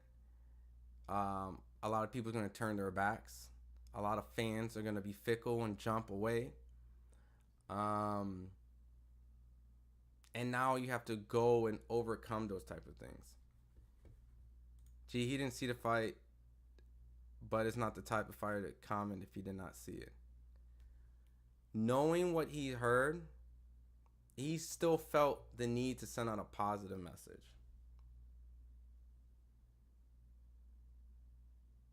That's like a very mentoring thing. And I can see Terrence looking at Boots saying, I see a lot of me and you. And so personally, I applaud this, man. I literally applaud this, man. This is stuff that Floyd's done that people don't give him credit for. Don't give him credit for. Respect. That's G right there, man. Personally, I always appreciate a good trash talk, but I respect that. So, yeah, I agreed. His father corner advice was horrible and looked like it just made Boots more and more comfortable. You know what's really interesting? Here, let me switch over here. You know what's really interesting about the corner advice? I actually like the advice that Bozy was saying, but maybe it wasn't resonating with his fighter. And as a trainer, it's more than just how would I say it? Just giving good advice. It's literally being there and recognizing what you need to do to motivate them, get them undiscouraged, get them in the zone, get them to lock in, get them to actually listen to the advice. And it can be very frustrating when throughout your career that you're going through this constant legal battle with promoters to then trying to fight up to the position where nobody wants to fight you, to finally be a mandatory for one of these big guys, to later find out that, oh, all right, belt's vacant. And then you're inactive. And then you finally get with a promoter which really doesn't have the opponents that you can fight, but at least keeps you active. And then he brings you a homecoming fight, and your first homecoming fight, you know, they're like, you didn't really look that spectacular. And he's like, all right, well, I'm rusty. So then you have to fight a unification fight, or you're thinking in a unification fight, it doesn't happen. Then you have to fight this guy that made you didn't look good. And then you have to, all right, fight him again. And this is what happens. So I understand that all that stuff is going through Boots' mind. But there has to be some way that throughout all that frustration as a trainer and a fighter, that the trainer should be able to help that fighter steer clear in that specific fight. And it's a lot. This is the sport of boxing, man. This is the sport of boxing. You know, boxers, trainers, promotion, like you see the domino effects. And when one of them are not in line, it affects so much in a fight. You know, that's why there can't be always a Terrence Crawford or Floyd Mayweather or Andre Wards and all these undefeated fighters, you know, or they win their biggest fights. What you see in a lot of these guys is their mentality is always the same. You know, they take every fight serious. They never downplay any opponent, regardless of whatever the fans say, whatever the fans think. You know, I know that this is a top-notch fighter. He's King Kong, he's Godzilla, he's everything they say he's not, and he's not everything what they say, but I'm training as if he's the best fighter on planet Earth. And sometimes those fights are really close. And because they still train that, they don't have slip-ups. They don't have slip-ups. Everyone was talking about, Madrimov and Terrence was a very close competitive fight. As it should be, because Madrimov is actually a decent fighter. And we'll see if his experience, short from amateur to pro, would translate to him potentially being one, if not the best 154-pounder after Terrence. We don't know. But Terrence trained for that guy as if he was the best 154-pounder, regardless if he felt it, you felt it, or you didn't feel it. And guess what? Because he trained seriously for it, he was ready for that. And Madrimov showed he had a lot of skill. He had a lot of skill, a lot of power, a lot of feints, and there was no slip-up in that fight. So you always have to take all those fights serious, all of them. And to be honest, styles do make fights. Karen is not a pretty fighter to fight against. You got that irky-jerky Eastern European fighter. You've seen it with Devin Haney. You've seen it, you know, Terrence has had a hell of a bunch of them. You've seen it time and time again. Usyk giving Fury problems. Stop playing with them. Stop playing with them like they nobodies, man. They got a style that you need to take time and figure out. And this reminds me of 147 versions of Hagler, but like Hagler had to focus. Boots will have to do the same. Boots needs to improve his defense, but he will be okay as one of the best fighters out. And it's a learning experience. We went from Floyd Schofield to Abdullah Mason to now Jaron Ennis. You got it. And Khalil Cole lost tonight. He was as hyped.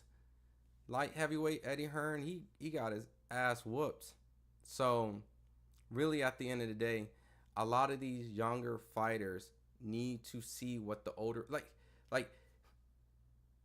they studied the older generations and in seeing what led them to success. You gotta follow history. So what are you on? Always smiling. It's just my face, man. I'm always smiling, Chucky. I don't know, bro. Maybe I'm tired, but having them hometown fights don't always benefit the fighter, and plus it's a rematch to where he's more than likely underestimate Karen with 2 point being taken. I give Karen the fight. It looks like a lot of people feel like Karen potentially could have or should have won the fight if it wasn't for some circumstances. You know, Boots did get hit a lot, and I honestly, like I said, I respect Terrence's classy response. But I really think that Boots probably needs to just focus on working on fundamentals, not rely on his youth and athleticism, not the fact that he can hurt and knock everybody out. And And I think he'll be fine. I think he will be okay. Honestly, I think these 2 fights has probably been the most beneficial thing for him. Because if he took this type of performance against a guy like Virgil Ortiz, if Virgil was locked in, I mean, Virgil was another guy who allowed his emotions kind of get the best of him in that Boyacek fight, and arguably could have lost that fight. He got dropped multiple times. So, you know, a lot of these younger guys of having humbling experiences that will only benefit them, right? Like, it can only get better for Boots if he recognizes his shortcomings. If he really believes what he said tonight by saying the guy didn't essentially motivate me, that's why I need the top guys, because the top guys will bring the best out of me. I don't believe in that. I don't believe in that. I think every opponent should bring the best out of you. Every opponent should bring the best out of you. They should. So, it was an easy win. Karen held for 12 rounds. The hate for American Black Fighters. I can't say it was an easy fight. He did hurt Karen. It's time for Boots. Listen, I'm not gonna debate that Boots. I think Boots won the fight, but I also feel that Boots took punishment. Do you understand what I mean by that? What up, Round One Sports Talk? What's up, brother? What's up, man? We out here just kind of just recapping on the stuff that that Boots needs to work on. He won the fight. You know, it's hard to the point deduction, the knockdown. You know, he had some success in certain parts of the fight. So, and it's a hometown fight, matchroom card, regardless. But I need you to understand, when you say it was an easy win, it was not an easy win. He took punishment. He took punishment in the fight. There's no hate for the Black American fighter. He took legitimate punishment in that fight, regardless if he was wobbly or bleeding or staggered.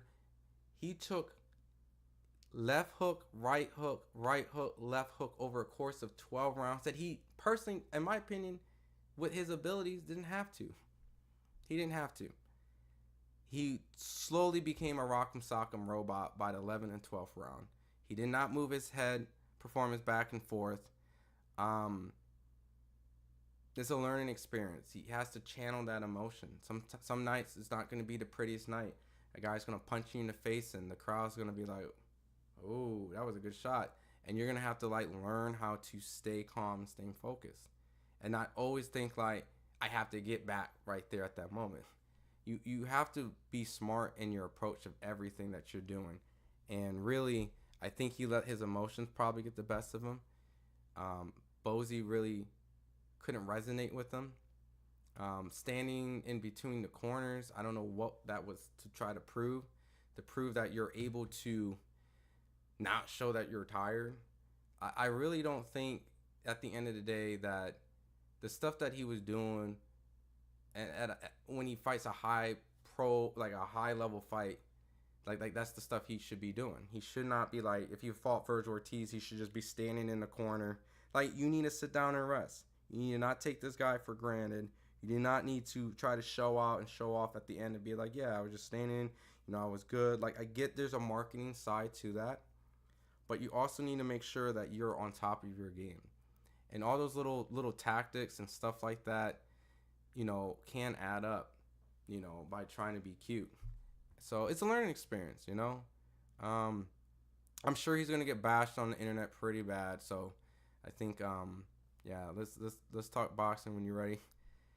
Yeah, I'll see if I can get the thing up. Might get some of you guys to jump up. Yeah, see, like James said, here we go with race. I'm black, and he got hit way too much stuff with the race cards. That's what I'm saying. Like, what were the scorecards? It was an easy fight. Boots was never in any real trouble. The scorecards, there's a saying, humble servant, that always says the scorecards never tell the full story. Just because you win according to this doesn't mean the fight was easy. That was a well-earned, hard fight that he eventually deviated towards the end of a fight where he could have fought a little bit. Well, he could have fought more intelligently. Like, I don't understand by saying, okay, he won the fight by these scorecards. Stop lying, exaggerating. I mean, okay, we can disagree, humble servant, and that's. I respect your opinion. I respect your opinion because you're entitled to it. But just because you have a 116 and 110 fight does not mean that fight is easy. He had to win those rounds. He had to win those rounds. He had to get back, and he had rounds where there was exchanges. There was rounds that Karen was landing significant amount of shots, right? He landed a lot of shots on Jaron, and Jaron had to earn that round back from him by landing either equal amount of shots or more. So it's not by the fact that, oh, he won by X amount, so it was an easy fight. If it was an easy fight, why did he look so sad at the end of the night? Why did he look so distraught at the end of the night? Why was Bozy so frustrated at him because of the fact that it was such an easy night for him? It was such an easy night by looking at the scorecard that Bozy was having a blast in the corner. Bozy was having the time of his life in that corner because it was such an easy fight. The arena, his hometown fight, his hometown crowd was like dead silent because it was an easy fight. It was such an easy fight. The crowd was just dead silent on that. He was just showing out. See, humble servant, I respect your opinion. Boots won the fight. But I'll tell you one thing.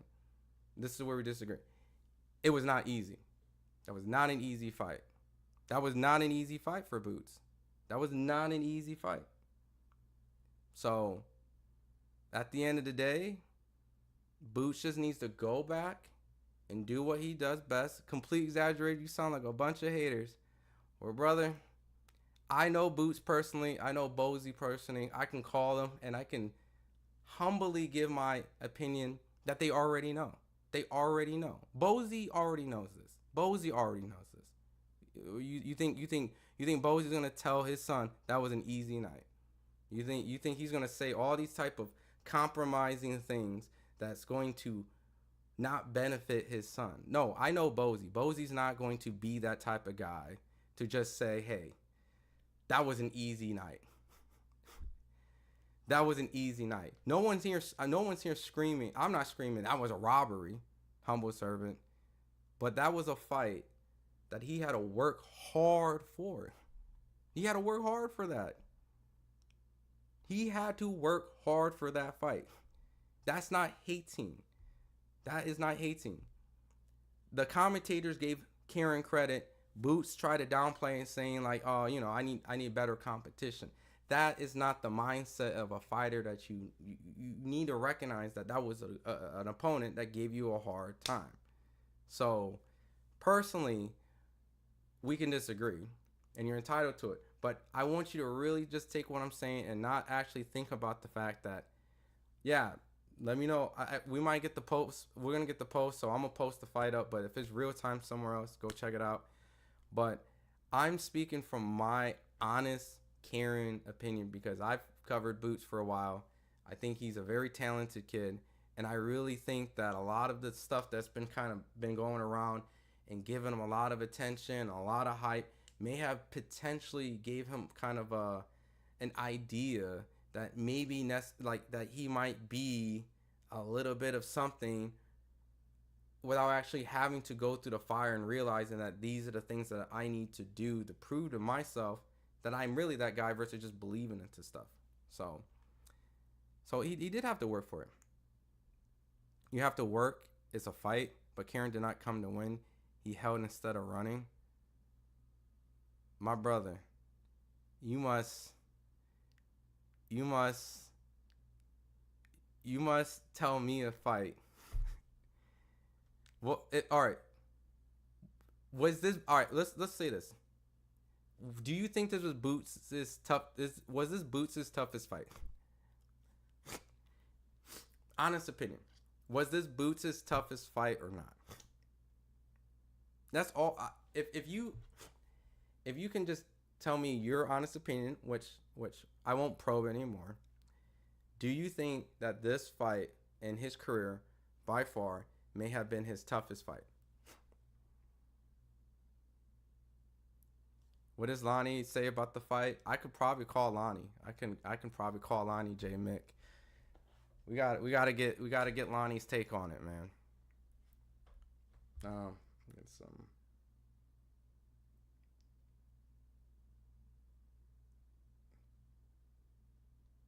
And I'm about to throw that on Twitter soon. They need to hear the gospel. Yeah, it was. It was his toughest fight. So,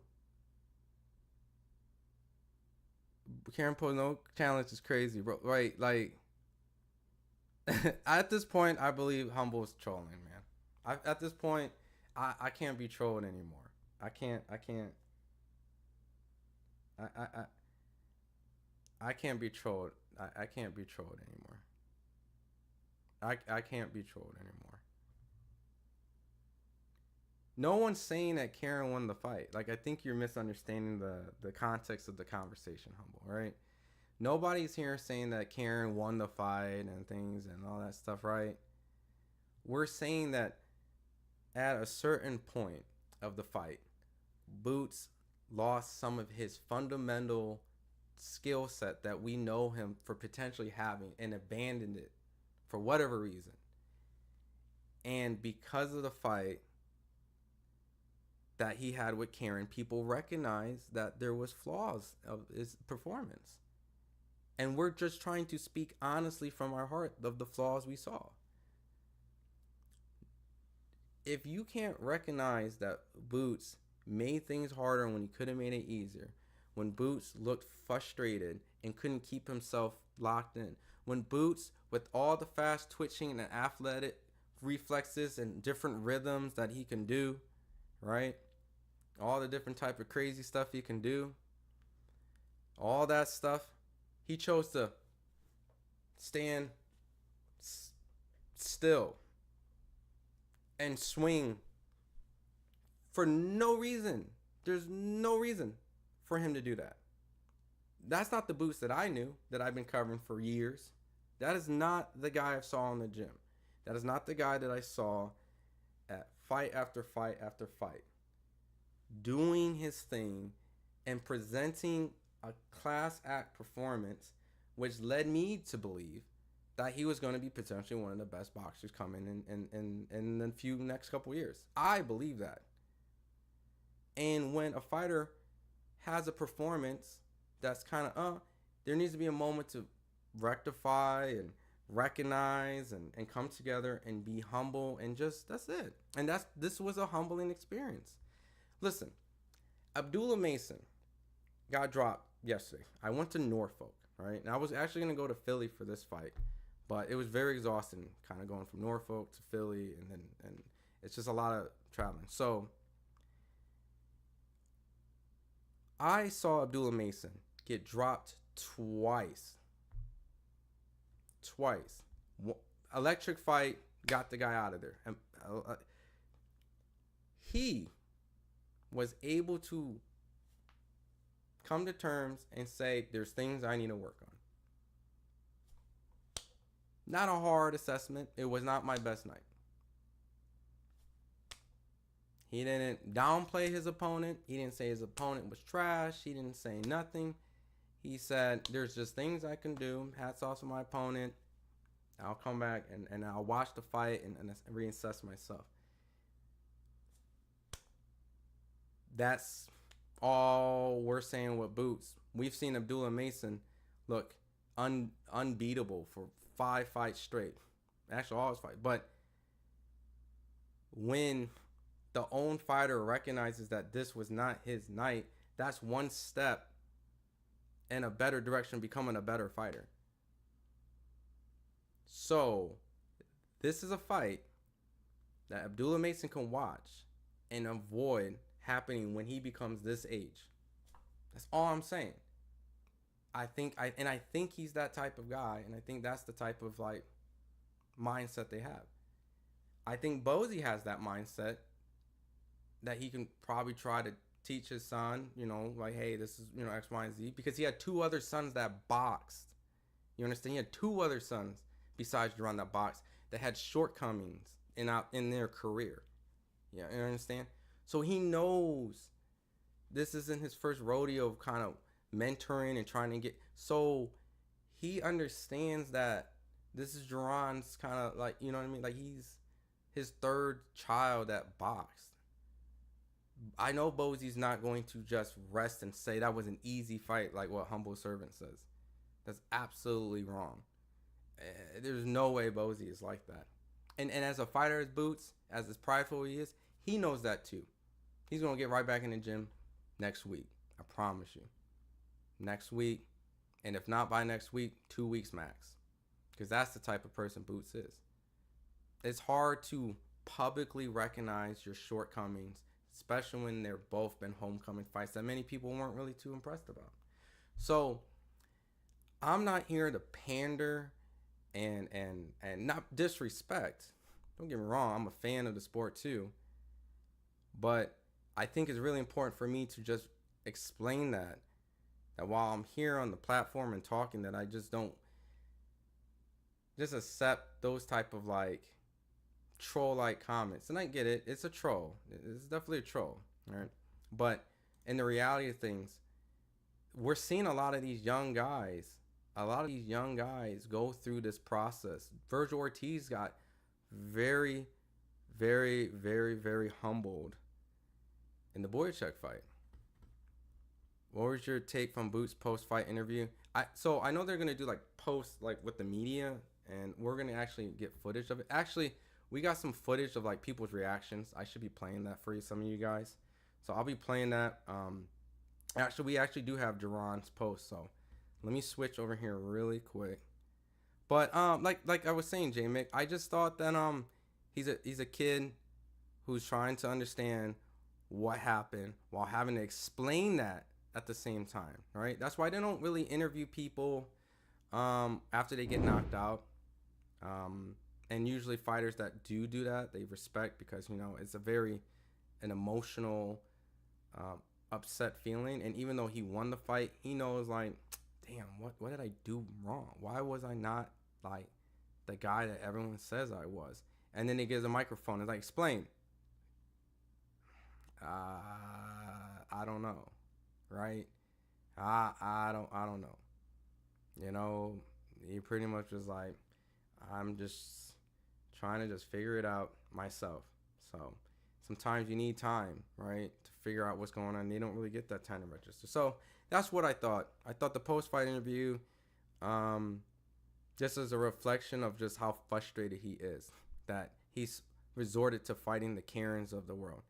And if you really think about it, Terrence Crawford was stuck fighting guys that were probably good fighters, notable, slick, awkward, tough, hard punch, whatever makes a fighter great.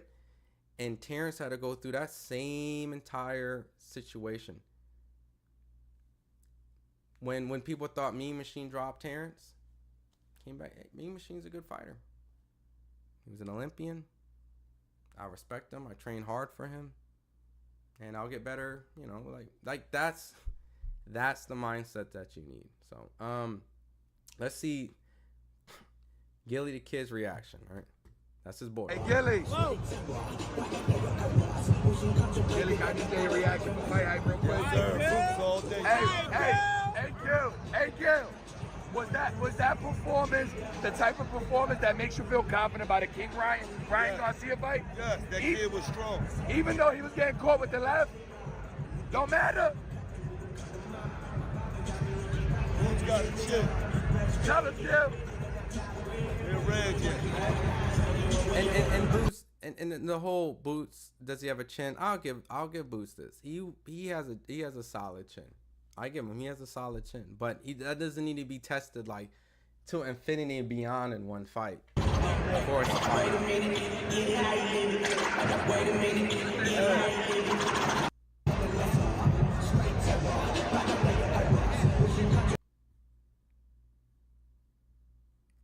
Oh, Blair to Blair. Blair right there. Zig, Blair, what's your reaction? What's your reaction? Boots just got a unanimous. Terrific. I mean, he deserves it, and everybody came out to represent. It's great. Absolutely. You want that fight next? Absolutely. Make it happen. That's what we're here in Philadelphia, right? That's what we're doing in Philly, right? Yeah, Trying to get that fight. So, all right. Let's make it happen. Let's turn out for Philly. He put on for Philly, and it's time to do it, man. Why not conquer my hometown? What did you think of his performance? I don't know. I give it maybe a B. Or okay, for his ability, for what he's able to do, and this opponent, which is pretty good, I say I give it him an A. I give him an A. I mean, it's nothing different that he's done outside of like what he's been doing, you know.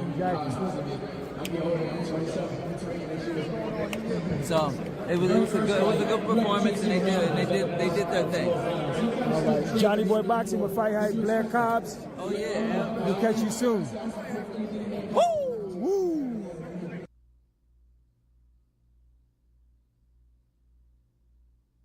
All right, let me play. I think Blair and Bozy came across each other. Reaction, Zach. Say it, Zach? Yeah. I think, yeah. He looked pretty sharp. No, it's me. I know I was it the weight? It might be time for him to move up. You don't want him to clean up the 147? They don't want to fight him, so I'll fight him. Look, Boots is here. Look, Blair's here. Yeah, Blair wants it. Philly versus Philly, right? Yeah. That'd be a big crowd. See how the crowd wants the first time. Yeah. It'd be a big crowd. Everybody wants this fight to happen. No, he just been my gym. It's respect, but I know that. But he's doing what he's supposed to do. Yeah. Promoting it. Exactly. Can we get that next, Bozy? Can we get that next? The price is right, the deal is real. Exactly. So we going to the talk. Would you do that? Oh, yeah. Let him go there. If you have to go to That's it, Bozy. Thank you, man. Blair, what you think, man? You stand it up with Pops. It might happen. Oh yeah, absolutely. I think it's very possible that will happen. It's going to happen no matter what. It's just when. Exactly. So if we can make it happen as soon as possible, it'd be great. I look forward to putting on an excellent performance with Flair, knocking out Boots Ennis. But what did you see tonight that made you see that you can exploit some of those the same those thing faults? I've seen in him since. But I cannot say that he is not a great fighter. He's definitely great, and he will be a terrific win for Flair if that fight happens. The possibilities are endless after that. So let's see what happens. Either way he goes, it's going to be great to see his career first. And I look forward to Flair getting in that ring as soon as possible. Let's make a Conor Ben fight happen. Let's make a Jaron Ennis fight happen. Let's make a Ryan Garcia fight happen. And let's make sure that boxing stays great for Flair. Absolutely. That's Johnny Boy Boxing with FightHype. Woo! Whoa! Boots got tagged up a little bit tonight. You think that you could do some damage as much as Boots got hit tonight if you land just as much? I won't need to land just as much, but it looked great in there. He looked great in there. He took the shots. It looked like he took the shots well, but he took the shots against a guy without a weapon. It'd be like that's the same shot I hit Broner with. That's the same shot I hit Hooker with, and both of them had hellified chins. That's not even close to like Broner. I mean, like Boots ain't nowhere near Broner's chin, or even Hooker's chin, and they both took hits. And I don't know what's gonna happen when Boots get hit with the same shots. But outside of that, they did a terrific job. Look what he did. He put on for Philadelphia, and I'm really happy to be here. Blair, was there anything that you saw in Boots' game today that makes you believe that you'd be able to expose him in certain areas in a fight between you? No, because it was all the same. It's just I think the exact same way. I have the exact same feelings, and I look forward to seeing a Blair Flair Boots Ennis fight very, very soon. No matter what happens, it's going to happen. I promise you, the fans. Still dealing with Don King, Blair? Let's see. Bam's that guy. I'm gonna get to the boot stuff, but I'm definitely gonna watch Bam after. Get some. Just because, you know, the That's right. I wanted to know your reaction to Boots' performance. They had a good performance. I didn't, I was in the locker room, so I didn't really see the fight. We were obviously celebrating everything, but he won. Win for him. Just get to the next one. Ryan Garcia, is that the next one? That's Ryan Garcia. That's what they're talking about. Who's talking about it? Oscar De La Hoya and Eddie Hearn putting 5-on-5. Who wins that fight? I don't know. Ryan's fucking fast too, man, and strong. So it's a good fight. And what about Bam? What about his performance? How do you rate it on a scale 1 to 10? Well, like he said, he didn't show exactly his full potential. He could do a lot more. He's only 24, so he's gonna get better. So you think he'll unify the titles? That's what we want. That's what I would love to do with Bam for next year. And then in the near future, moving up to fight Naoya Inoue. He'll move to 118. Yes. If there's no unification, we might do it next year. Oh, so next year. We'll move up next year. If there's no unification. And if he's successful, then he'll definitely be pound for pound the best fighter on the planet, right? Exactly.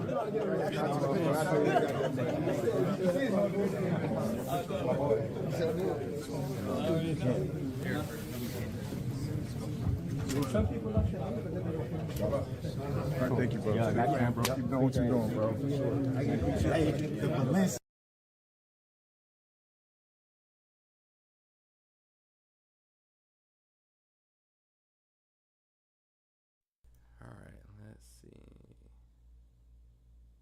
What else?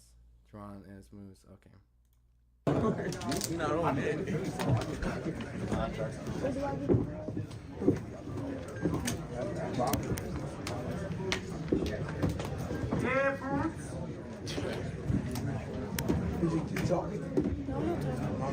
Well, good evening, everyone. It is 25 minutes past 12. Quiet, please, up the back. Thank you. Shh. It is 25 past 12, so we're going to give you some time with the champ, still undefeated IBF World Welterweight champ, Jaron Ennis. Yeah, we got that footage. I'm going to play that. For questions we got that. For myself, Boots, and of course, Bosie as well. Whoa, yo, thank you. Hey, what's up, Boots? This is Najee from Cigar Talk. I know in the ring questions, you said immediately that you were thinking about going to 154. You weren't sure about the pop. Can you talk about that a little more? Was it just the punching power? Was it you making weight? Can you talk about just the idea of moving to 54? About to say I felt good, but like I said, I'm getting older. I'm 27, I'll be 28 next year. So I don't know. We'll see. We're gonna talk to the team and see what we're gonna do. I about to say I made weight easy. I was comfortable. But we'll see. Hey, Jaron, but during the fight, it seemed like the referee was letting a little more things go tonight. Did you feel like there's too much holding going on? And Eddie, this is a question from one of my colleagues in Atlantic City. Do you see a potential of bringing a matchroom card to Atlantic City? Yeah, I'm about to say, after I dropped him, I feel like he was holding ever since then. That's on me, though. I got to, take a half a step back and start ripping them shots and using more angles. Just listening a little more. My dad was saying everything right, and I just wasn't doing it, Question. Yeah, for me, Atlantic City, Respect. obviously, a historic city for boxing, some great venues there. We love it here, to be honest with you. We've been here twice in, 4 or 5 months. Huge crowds both times. But yeah, love to return to Atlantic City at some point. First, a question for Boots and then another for you, Eddie. Boots, compare and contrast the first fight to this fight tonight. And Eddie, we just saw him do definitely over 10,000, I don't know the official numbers, against a fighter that no one was calling for him to fight other than the IBF. Compare that against what you'd expect Mario Barrios or another titleist in this division to do against that level of opponent. I mean, that does speak to his star power in the city, does it not? Yeah, I mean, the last time was obviously the return of big-time boxing in Philadelphia. And tonight, like you said, you know, we put a great card together. It was a great atmosphere. We know that the unifications do great numbers here in the city, but at the same time, we've got to look at the options around. I mean, there's only two options: a unification or a big fight at 154. That's it. What's more reasonable, do you think, Norman Jr. or Mario Barrios in terms of I think that we've got Stanionis is in a mandatory against Gearsov, our guy. BBC have already messaged me saying, look, could we step aside Gearsov and go straight into Stanionis? They're going to look at that performance and fancy their chances. Oscar De La Hoya's been tweeting, we're ready, Virgil Ortiz against Boots. I like that. But what they don't understand is when Boots is fighting those guys, it's all about trying to make it entertaining. The first fight was a stinker. I actually thought that was a good fight tonight. And by the way, I also think that guy beats most 147 pounders. I think he's a good fighter. But Boots is just trying to make it exciting, trying to get him out of there. He doesn't really have a lot of regard for what's coming back. He's getting hit too much because he's like kind of not really even motivated. And against Barrios, against Stanionis, against Norman, it's going to be different. And against Ortiz, it's going to be different. And the performance has got to be different. Because he knows, and Bozy knows, that performance might not be good enough to beat one of those guys. But it'll be a different performance from Boots against one of those guys. Don't worry about that. But now we've got a really big decision to make. I never like giving up world titles. But sometimes the time is right. And, you know, we may get a substantial offer to fight Virgil Ortiz in Saudi Arabia. And then from there, it's on Jaron and Bozy. That's it. And he'll get my advice, but these are the guys that will make the decision. But for me, I think it's only unification or Ortiz. That's it.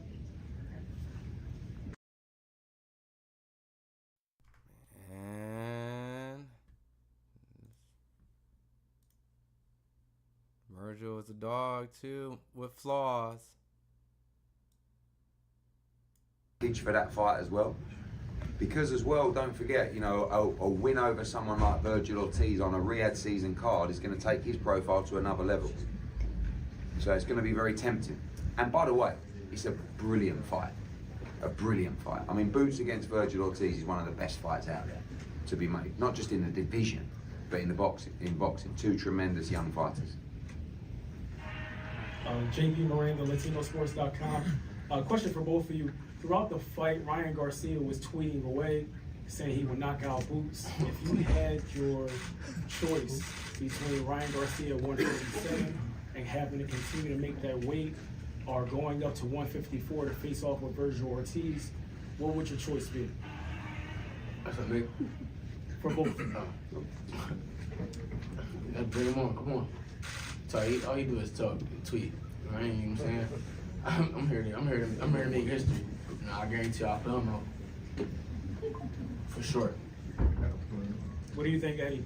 If you had your choice? I think, listen, Ryan Garcia is one of the biggest names in the sport. If he wants to fight at 147 against Boots, this is what I'm saying about the performance tonight. It was a good performance. It was nothing special. So people like Ryan Garcia going to be sitting at home doing whatever they're doing and getting brave.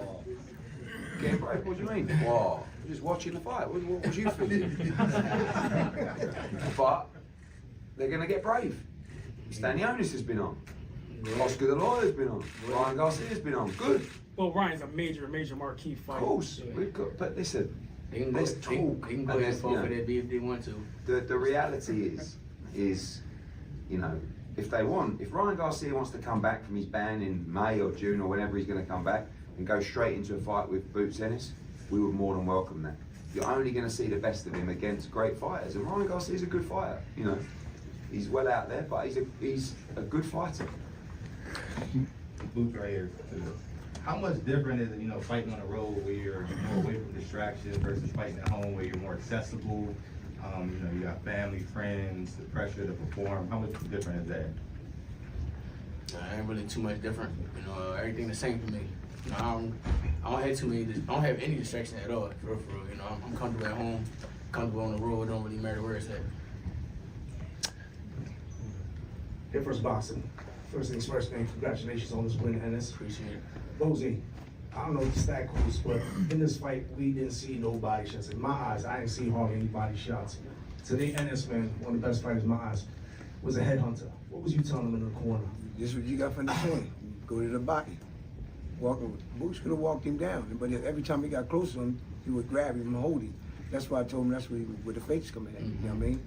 You know what I mean? Them angles he normally do, he didn't do none of that. You know what I mean? You know, he just, I guess he got bored with him. You know what I mean? That's why he was taking them chances like that. But just like Eddie said, it was somebody that was at the top, you know, the top of the line, like a 147-pounder champ or something. You would see a different attitude. Boots, Kevin Garcia with FightHype. So I just wanted to get your response or thoughts. You know, after your performance is obviously going to invite people, like we were just talking about, Ryan Garcia to say, hey, you know, he may be susceptible to my hook. Or Bud, after the fight, tweeted, and he gave you, like, advice. He didn't say anything crazy, but it felt a little cryptic. But what's your response to those people who are going to now obviously try to cast doubt on your ability to perform against those dudes, Ryan or Bud? I love it. You know, they ain't gonna do nothing but add fuel to the fire. You know, for the next performance. You know, that's what I need. That's what I want. You know, that's what I'm saying. Next fight gonna be even better. You know, I ain't worried about nothing. For real. You know what I'm saying? I know my next fight I'm gonna be good. I'm gonna be better. You know, go back to it. You know, with the team and focus on listening. Got you. Any response to Bud's tweet? He tried to give you like some advice. He said, you know, be careful. One slip up, you know, it could cost you everything. Yeah, ain't nothing wrong with that. I ain't got nothing to say. Fair enough. Boots, Mariano Magno with the final battle. Can you talk a little bit about the fighters that you promoted on the undercard tonight? Dennis, the Quiet Storm Thompson, you know, I got it. That Terrence's thing was not cryptic. It was to the point. He was giving encouragement. Kevin. Let's see what Blair did. Crashed. Yeah, it's a great undercard. I mean, Bam was sensational, as we've discussed. Just done his press conference. Ray Ford looked great, and Khalil Coe was in an absolute war. It was a brilliant fight, but his conditioning was shit. I mean, that's the reality. I don't know what else to say. Like, you can't be blowing out of your arse after 3 rounds. If you want to go on and become a world champion fighter, you got to live the life, and you got to be ready to go to the trenches against someone like Manuel Gallegos, who's not anywhere near world level, but is a good, tough opponent that's going to give you rounds to progress you to the next level. So, you know, Boots knows, and these young fighters will know, and he'll tell them conditioning is key. Right, and that's what we talk about on weight as well. That's why the decision around weight is so important. And Khalil struggled at weight. If you don't get your weight right, if you're not conditioned, you're going to find tough times in the fight. And if you can't come through them, you're going to get beat. And that's what happened to Khalil Coe tonight. So he'll be back, but he's got to learn a spiteful lesson. Amo Williams, great to see him back. You know, Zaquin Moses, very, very good fighter. And so is Dennis and Ishmael as well. Really, and Ray Ford, a great performance, as I said. You know, I think he's. I think we got the top 230 pounders in the world in Nunes. Bud Messer was simple, straightforward. Yeah, keep working. Nothing cryptic about Shazam. I literally was like, Kevin, that was not cryptic, my guy. It was an actual big homie advice. Like, I've been there, kind of. I know what it feels like when people are talking negative. Don't worry about it. Just. Bozy said he must have been bored with Karen. That was the most game opponent he's fought. I mean, I don't know. I mean, I think you can't be bored with any opponent. I think anytime I hear a fighter preach it might sound boring, but like, I'll use today's era, right? Terrence, when it's fight week, you can't get him to talk about anyone outside of that. As many times we wanted to talk about Spence, as many times that it makes sense to promote, and then he hated it. He thought it was ridiculous, regardless if it was at the expense of hyping up a fight or not that he's in. He just was locked in on his opponent, and he gave that opponent credit from nothing more than just he's another man who's in the ring with me. He didn't need anything more. Didn't need a world championship fight. He didn't need a nice win for him to prove. He took every fight as if that was the best fighter he was going to fight. Can't be bored. Just can't. Now, I understand that when you fight certain fighters, they bring you to another level. You rise to the occasion. but you got to also have that mindset from the guys that may not necessarily have that life-changing performance. I mean, that life-changing name on your resume. All fighters need to be treated equal as good opponents. So you got to treat them all the same. And then when you actually fight a guy that the world truly knows, that they're actually potentially a pound-for-pound fighter, then your game will rise because you have to beat that guy. That's just all it is. But I don't know. There's a lot of time for them to go back and reassess. This is all fresh. This is all fresh to them right now. There's Raymond Ford, and I think he's a future world champion, two-weight world champion. For issues, nothing was there. Now, was definitely nothing there. We're finally here at the final start at this thing that we constantly continue to ask. So, look, you guys did a tremendous performance. Shout out to everybody from Philadelphia that came out to support. Shout out to Boots. Shout out to the trainer, Bozy Ennis. And like, look, we know the two options that you want to pick, but there's still a third option. That third option is the most exciting man in boxing, Blair the Flair, fighting Jaron Boots Ennis in a major hit in Philadelphia, Pennsylvania. Woo! Yeah, thank you. We're going to leave the messages to the media, but one thing I will say is I like you, Blair. I think you're a very funny guy. And we'll go viral again. Yeah, and I do think you can fight, but we got to move on to that next level now, because... Okay, so you saying you want to move on to the next level, but I'm yet still the only fighter in the welterweight division that actually fought a major name. So why not make this fight happen? Because we want either a major name, or... A major name is Blair the Flair. No, I'm afraid you're not. Let's see, how? How do you say? You're definitely... When's the last time somebody knocked a tooth out from Broner? It doesn't matter. Adrian Broner... When's the last time he went viral on Instagram, on Facebook, on Twitter? When's the last time? Adrian Broner is shot to pieces, right? Let me tell you one thing now. Whilst I take the microphone off you, I think you're a lovely guy. I've got a good fight for you. Karen Chukhadzhian. I'll tell you what I'll do. For what? Okay, I'll tell you what I'll do. For what? I'll tell you what I'll do. I want the winner. I'll tell you what. I want the loser. Oh, look. Just tell me. Tell me what money. I want the winner. Someone's lent on the light, by the way. Who's ever leaning on the wall was lent on the light. That's I'll tell you what we'll do. I'll tell you what Hit we'll the do. light. I'll tell you what we'll do. I will put the fight on. You against Karen. Okay? You beat him. At least you can get some money for that. We'll get you a major fight. All right? Against who? Against The one that big moves welterweight, Conor Ben, maybe Jaron Ennis. We'll see. Can we get that in writing? Quite possibly. Yeah. Okay. We want to go. Look, the whole thing is, did I not get enough? Did I not do enough? No, absolutely How? not. You've never How? done enough in your career. How? How? How? Who have you beaten? Okay. How many ex-champions did you guys fight? Blair. No, how many ex-champions have you fought? Blair, How many ex-champions have you fought? Stop How it. many ex-champions did Conor You do Ben not fought? have At least I fought two. You do not have. He fought Chris Algieri, he's a former world champion. By the way. Chris Algieri. Yeah. Great. By the way. That's right. We're going to move on to the media. It was great chatting to you. Yeah. Every home should have. Thank you, Blair. Right, go on. We like the way you talk. I don't know why they don't We love make you, the Blair. Blair fight though. Like fighting Karen is more beneficial than fighting Blair. If anything, Karen was more detrimental. Like it's. This is what's frustrating about the whole situation with Blair and Boots, right? Blair's looking for a payday. Look, all fighters are looking for a payday. Essentially, Boots is looking for a payday because essentially he's looking to try to find other guys that bring in something more valuable than he can bring them value. See, it's a pecking order, right? Blair wants Boots because he's in a position that can benefit him, and Boots wants to go and fight, Bud and all these other guys to get in a position to X, Y, and Z to elevate him, right? So they don't want to fight Blair. But the thing is, what did Karen do that's more beneficial than what Blair can do? That's what I don't understand. Like, I literally don't understand. The dude literally knocked Broner's tooth out, regardless of Eddie's opinion if he shot or not.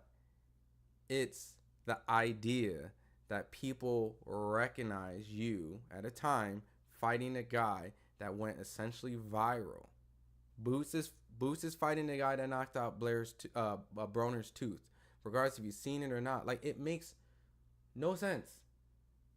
It makes no sense at all. The David Avenesian, I get it because it was a common opponent of Terrence, and they wanted to see if it was a measuring stick to go, look how we do, right? Makes sense. But Blair, you know, you want a promo? We want a Boots and what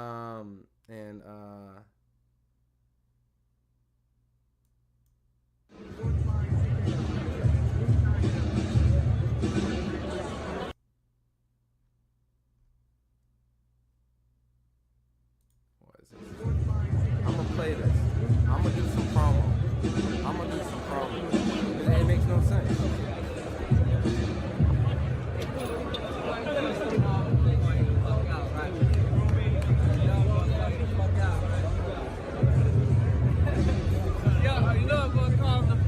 Right?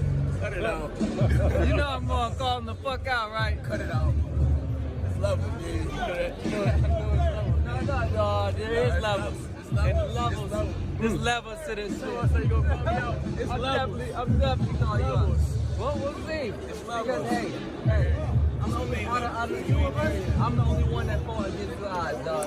I'm the only one that fought. It wasn't expected. You're another level, so. We'll see, though. We'll see, though. Oh, we'll see. You know his level. He already knows his level. He gonna get Brad know about talking that shit. He know what happened. No, I'm talking all this shit. I'm talking all this shit. I like that. I'm talking all this shit. I like that. You don't know level.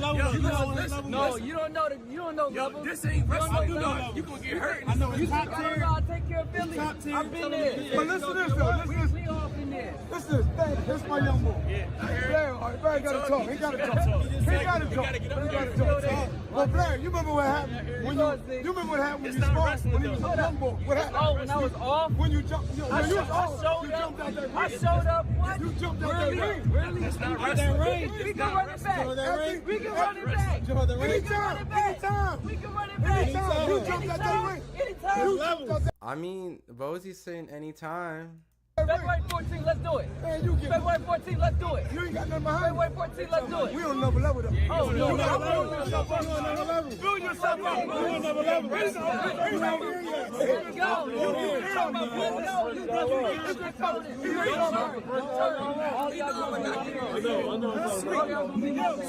This ain't wrestling. It's not your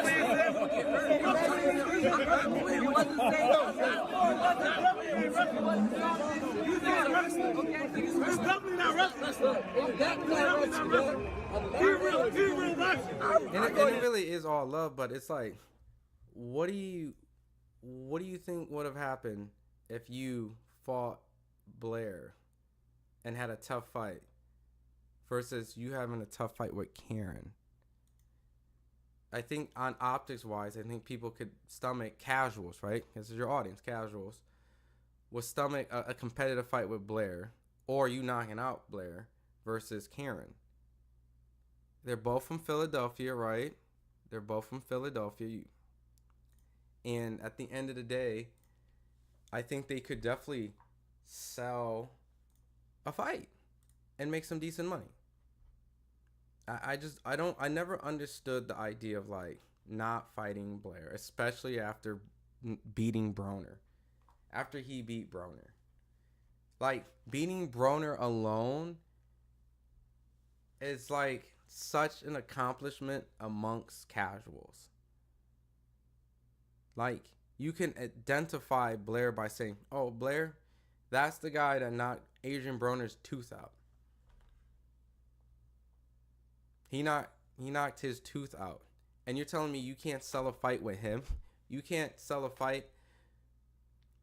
You sold a fight with Karen, but you can't sell a fight with Blair. I don't understand. If he's not on your level, then just show it. You're literally you're essentially asking to fight a certain guy, but then you're mirroring the same sentiment that's happening underneath you. It's this ecosystem of like, instead of just taking your surroundings and creating something. Like, that's why at least I respect David Benavidez. That's why I at least respect David Benavidez. Not saying I'm in here dissing Boots and all that stuff. I get the frustration. But that's why David Benavidez is like, all right, you know what? If I can't get Canelo, fight Boo Boo. Okay, I can't bring up any more guys up, and I can't fight this guy and that. I'll go to 175 and I'll fight the Ukrainian medalist, the Ukrainian Alexander Goschek. Regardless if some people felt like it was a cherry or whatnot, I'll go up to 175 and fight another guy. Like, I'm just gonna create my own little thing around. Now I'm gonna fight David fucking Morrell. Now I get it. If he goes on from Blair to fight Virgil, I respect that. I respect that. No, and you said Boo Boo's trash, bro. I'm just saying, like, he's just not content with the idea. Like, I'm going to go fight around. Like, I'm going to go whatever. Now he's going to fight fucking David Morrell? For what? For what? Why? Why are we fighting David Morrell? Because I'm going to create my own little thing. I'm going to create my own little ecosystem. And I'm going to do what I can to create my attention. So, if he fights Virgil, I'll respect that. I ain't gonna hate on that. I ain't. If they go up and fight, but that next fight better not be a Karen something. It can't be David Avanesian again. It can't be that type of stuff. Like, you better have a name that some other person who doesn't have to go through BoxRec and do research and Wikipedia and go, I know that guy. He's fighting that guy. I know that guy. Not, oh, I know that guy because that guy fought him. No, it's like, I know that guy. I watched that guy. That guy mains events or co-mains for fights. I'm entertained by him. That's a fight. That's entertaining.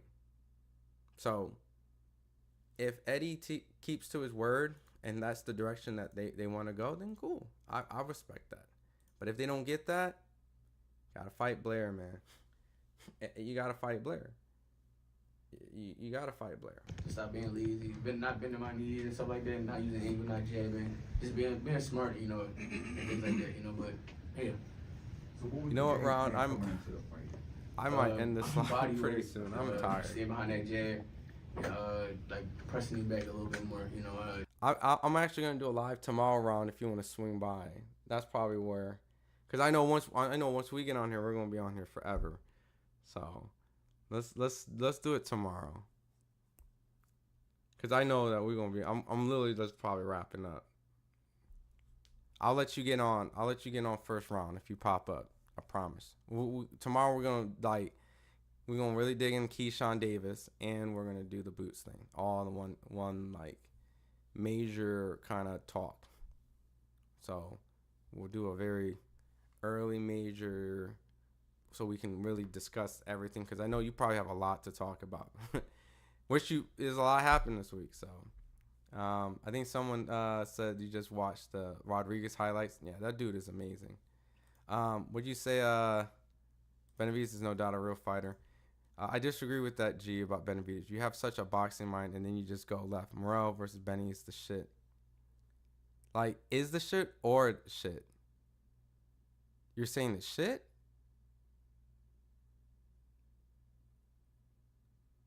What do you mean the shit?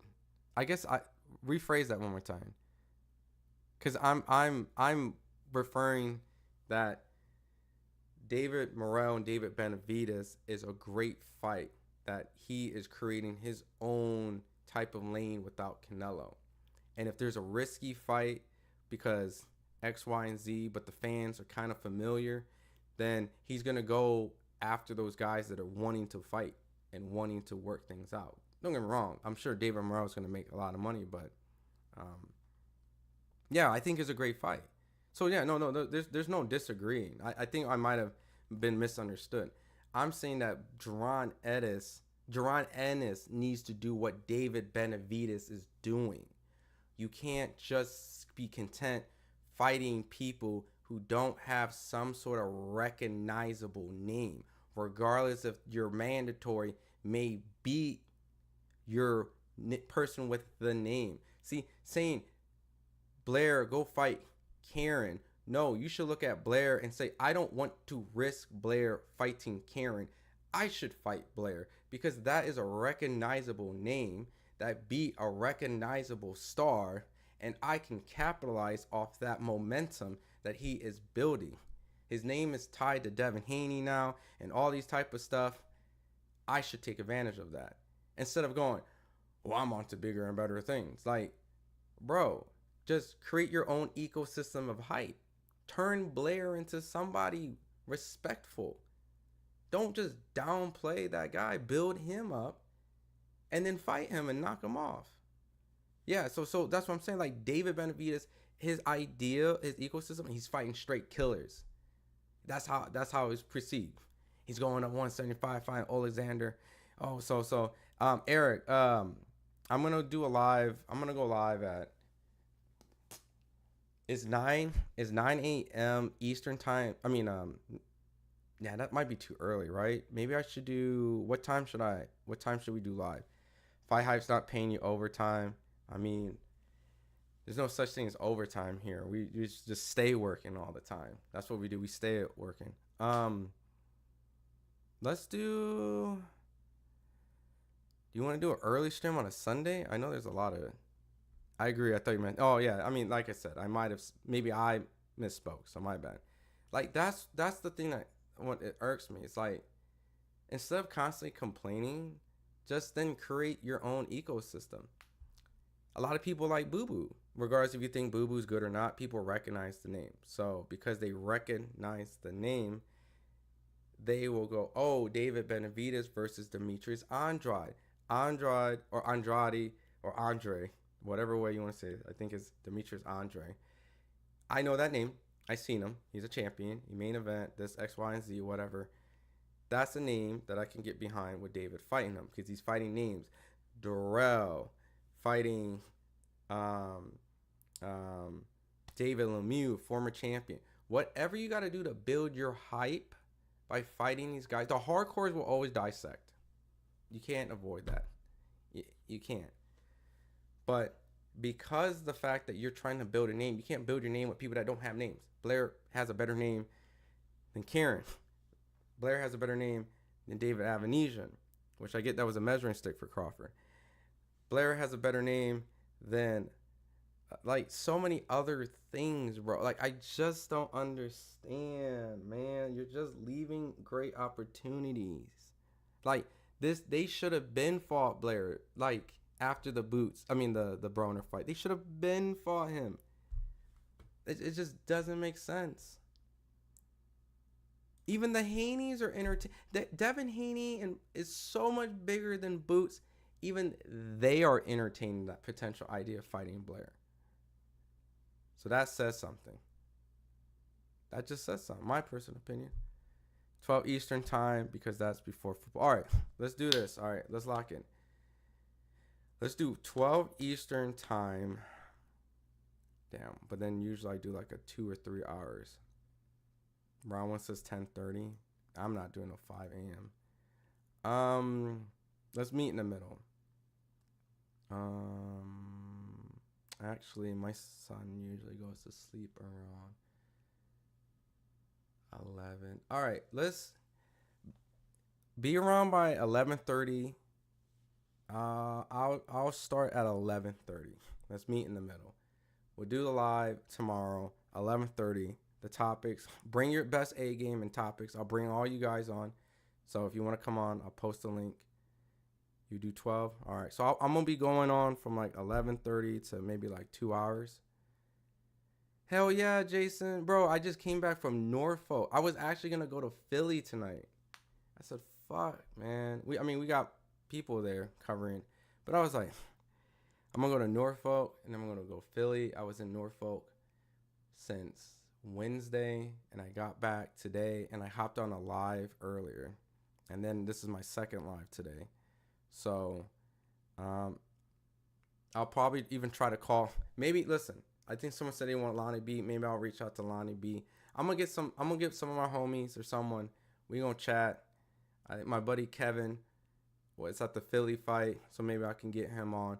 We can do a big round table and we'll all chat it up. So I'll put the StreamYard link. We'll just have a good time. Just obviously we all just be respectful, passionate, but you know, respectful. So I'll see you round one. I'll see I think Eric. I'll see you there, Jason. Yeah, man, I gotta sleep in because here's the thing. My son's probably gonna wake up in probably 4 or 5 hours. So he's you know how toddlers are. They wake up early as shit and they want to play. So I'm gonna need to recover. You know what I mean? So let's do that. If you guys haven't had a chance, I mean, I didn't play all the videos. I'm gonna watch them while I'm gonna slowly lay my head down. I still gotta search social media too to make sure I didn't miss anything. Right? There's a lot of stuff on social and people's opinions on the fight, but I'm gonna start trying to get some guests. And real quick, while I got you guys here, real quick, I'm not gonna tell what it is, but I have an amazing segment that's gonna be starting very soon.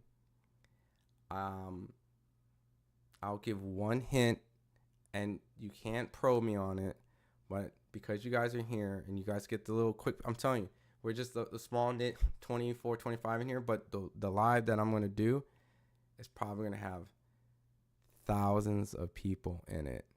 The person that I'm going to be doing something with and what we're doing is going to be bananas. I'm telling you.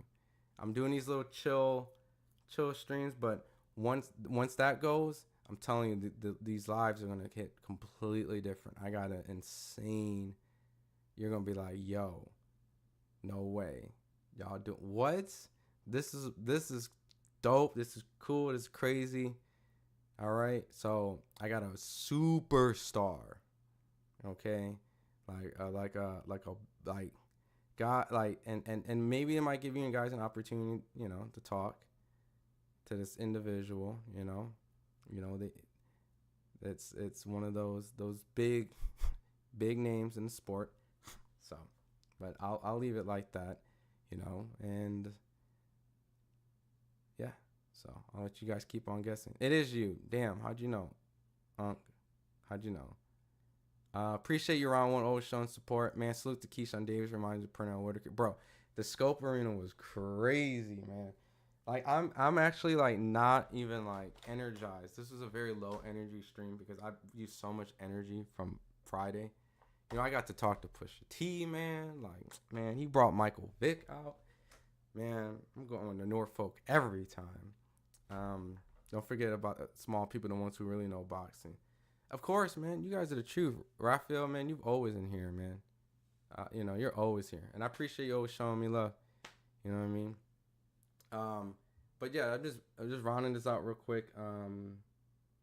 I think Boots is a really good fighter. I think he just had a really bad night. And this night is no different from Abdullah Mason, Floyd Schofield, who else had awkward nights? You know, it just happens to the sport, you know? And some people can't be flawless all the time. It's the nature of the beast, but it's the consistency that gets me. You can have an off night. That's fine. But don't be consistent with it. And don't be consistent back to back. Because when you actually get to fight the guys that actually have the skills that are equal and rival you, you're just going to lose. You're just going to lose. Just go back, reflect. You know, you're not bigger than anybody. Anybody can get caught in boxing, from Floyd Mayweather to Andre Ward to Roy Jones. I mean, you see it. Sugar Ray Leonard, Marvin Hagler, Duran, Hearns. I mean, Ali. You're not bigger than all those guys. They've all had shortcomings at a point, tough fights, questionable decisions. I mean, just get back to your craft. You're not Superman. Neither were they. But they were able to recognize they were human, and they were able to really fix the issues that prevented them from consistently having those type of performances, you know. So, but congratulations to Boots, congratulations to Bam Rodriguez, Raymond Ford, and everyone else that won the card, the upset, the dude, I think Gonzaga or whatever, that beat Khalil Cole. Shakur's cousin. And then shout out to Keyshawn, the whole DB3, Troy Isley, Robert Merriweather, Rais Halim. They did their thing out in Norfolk. So, but tomorrow, be there. I'll have this little sexy clickbaity like title with all type of mayhem, and we're just gonna get into it just right away. Just be there. I'll just start throwing you guys up. We'll start debating, and like I said, just be respectful, and we'll cook. So, all right, y'all. Good night. Appreciate y'all.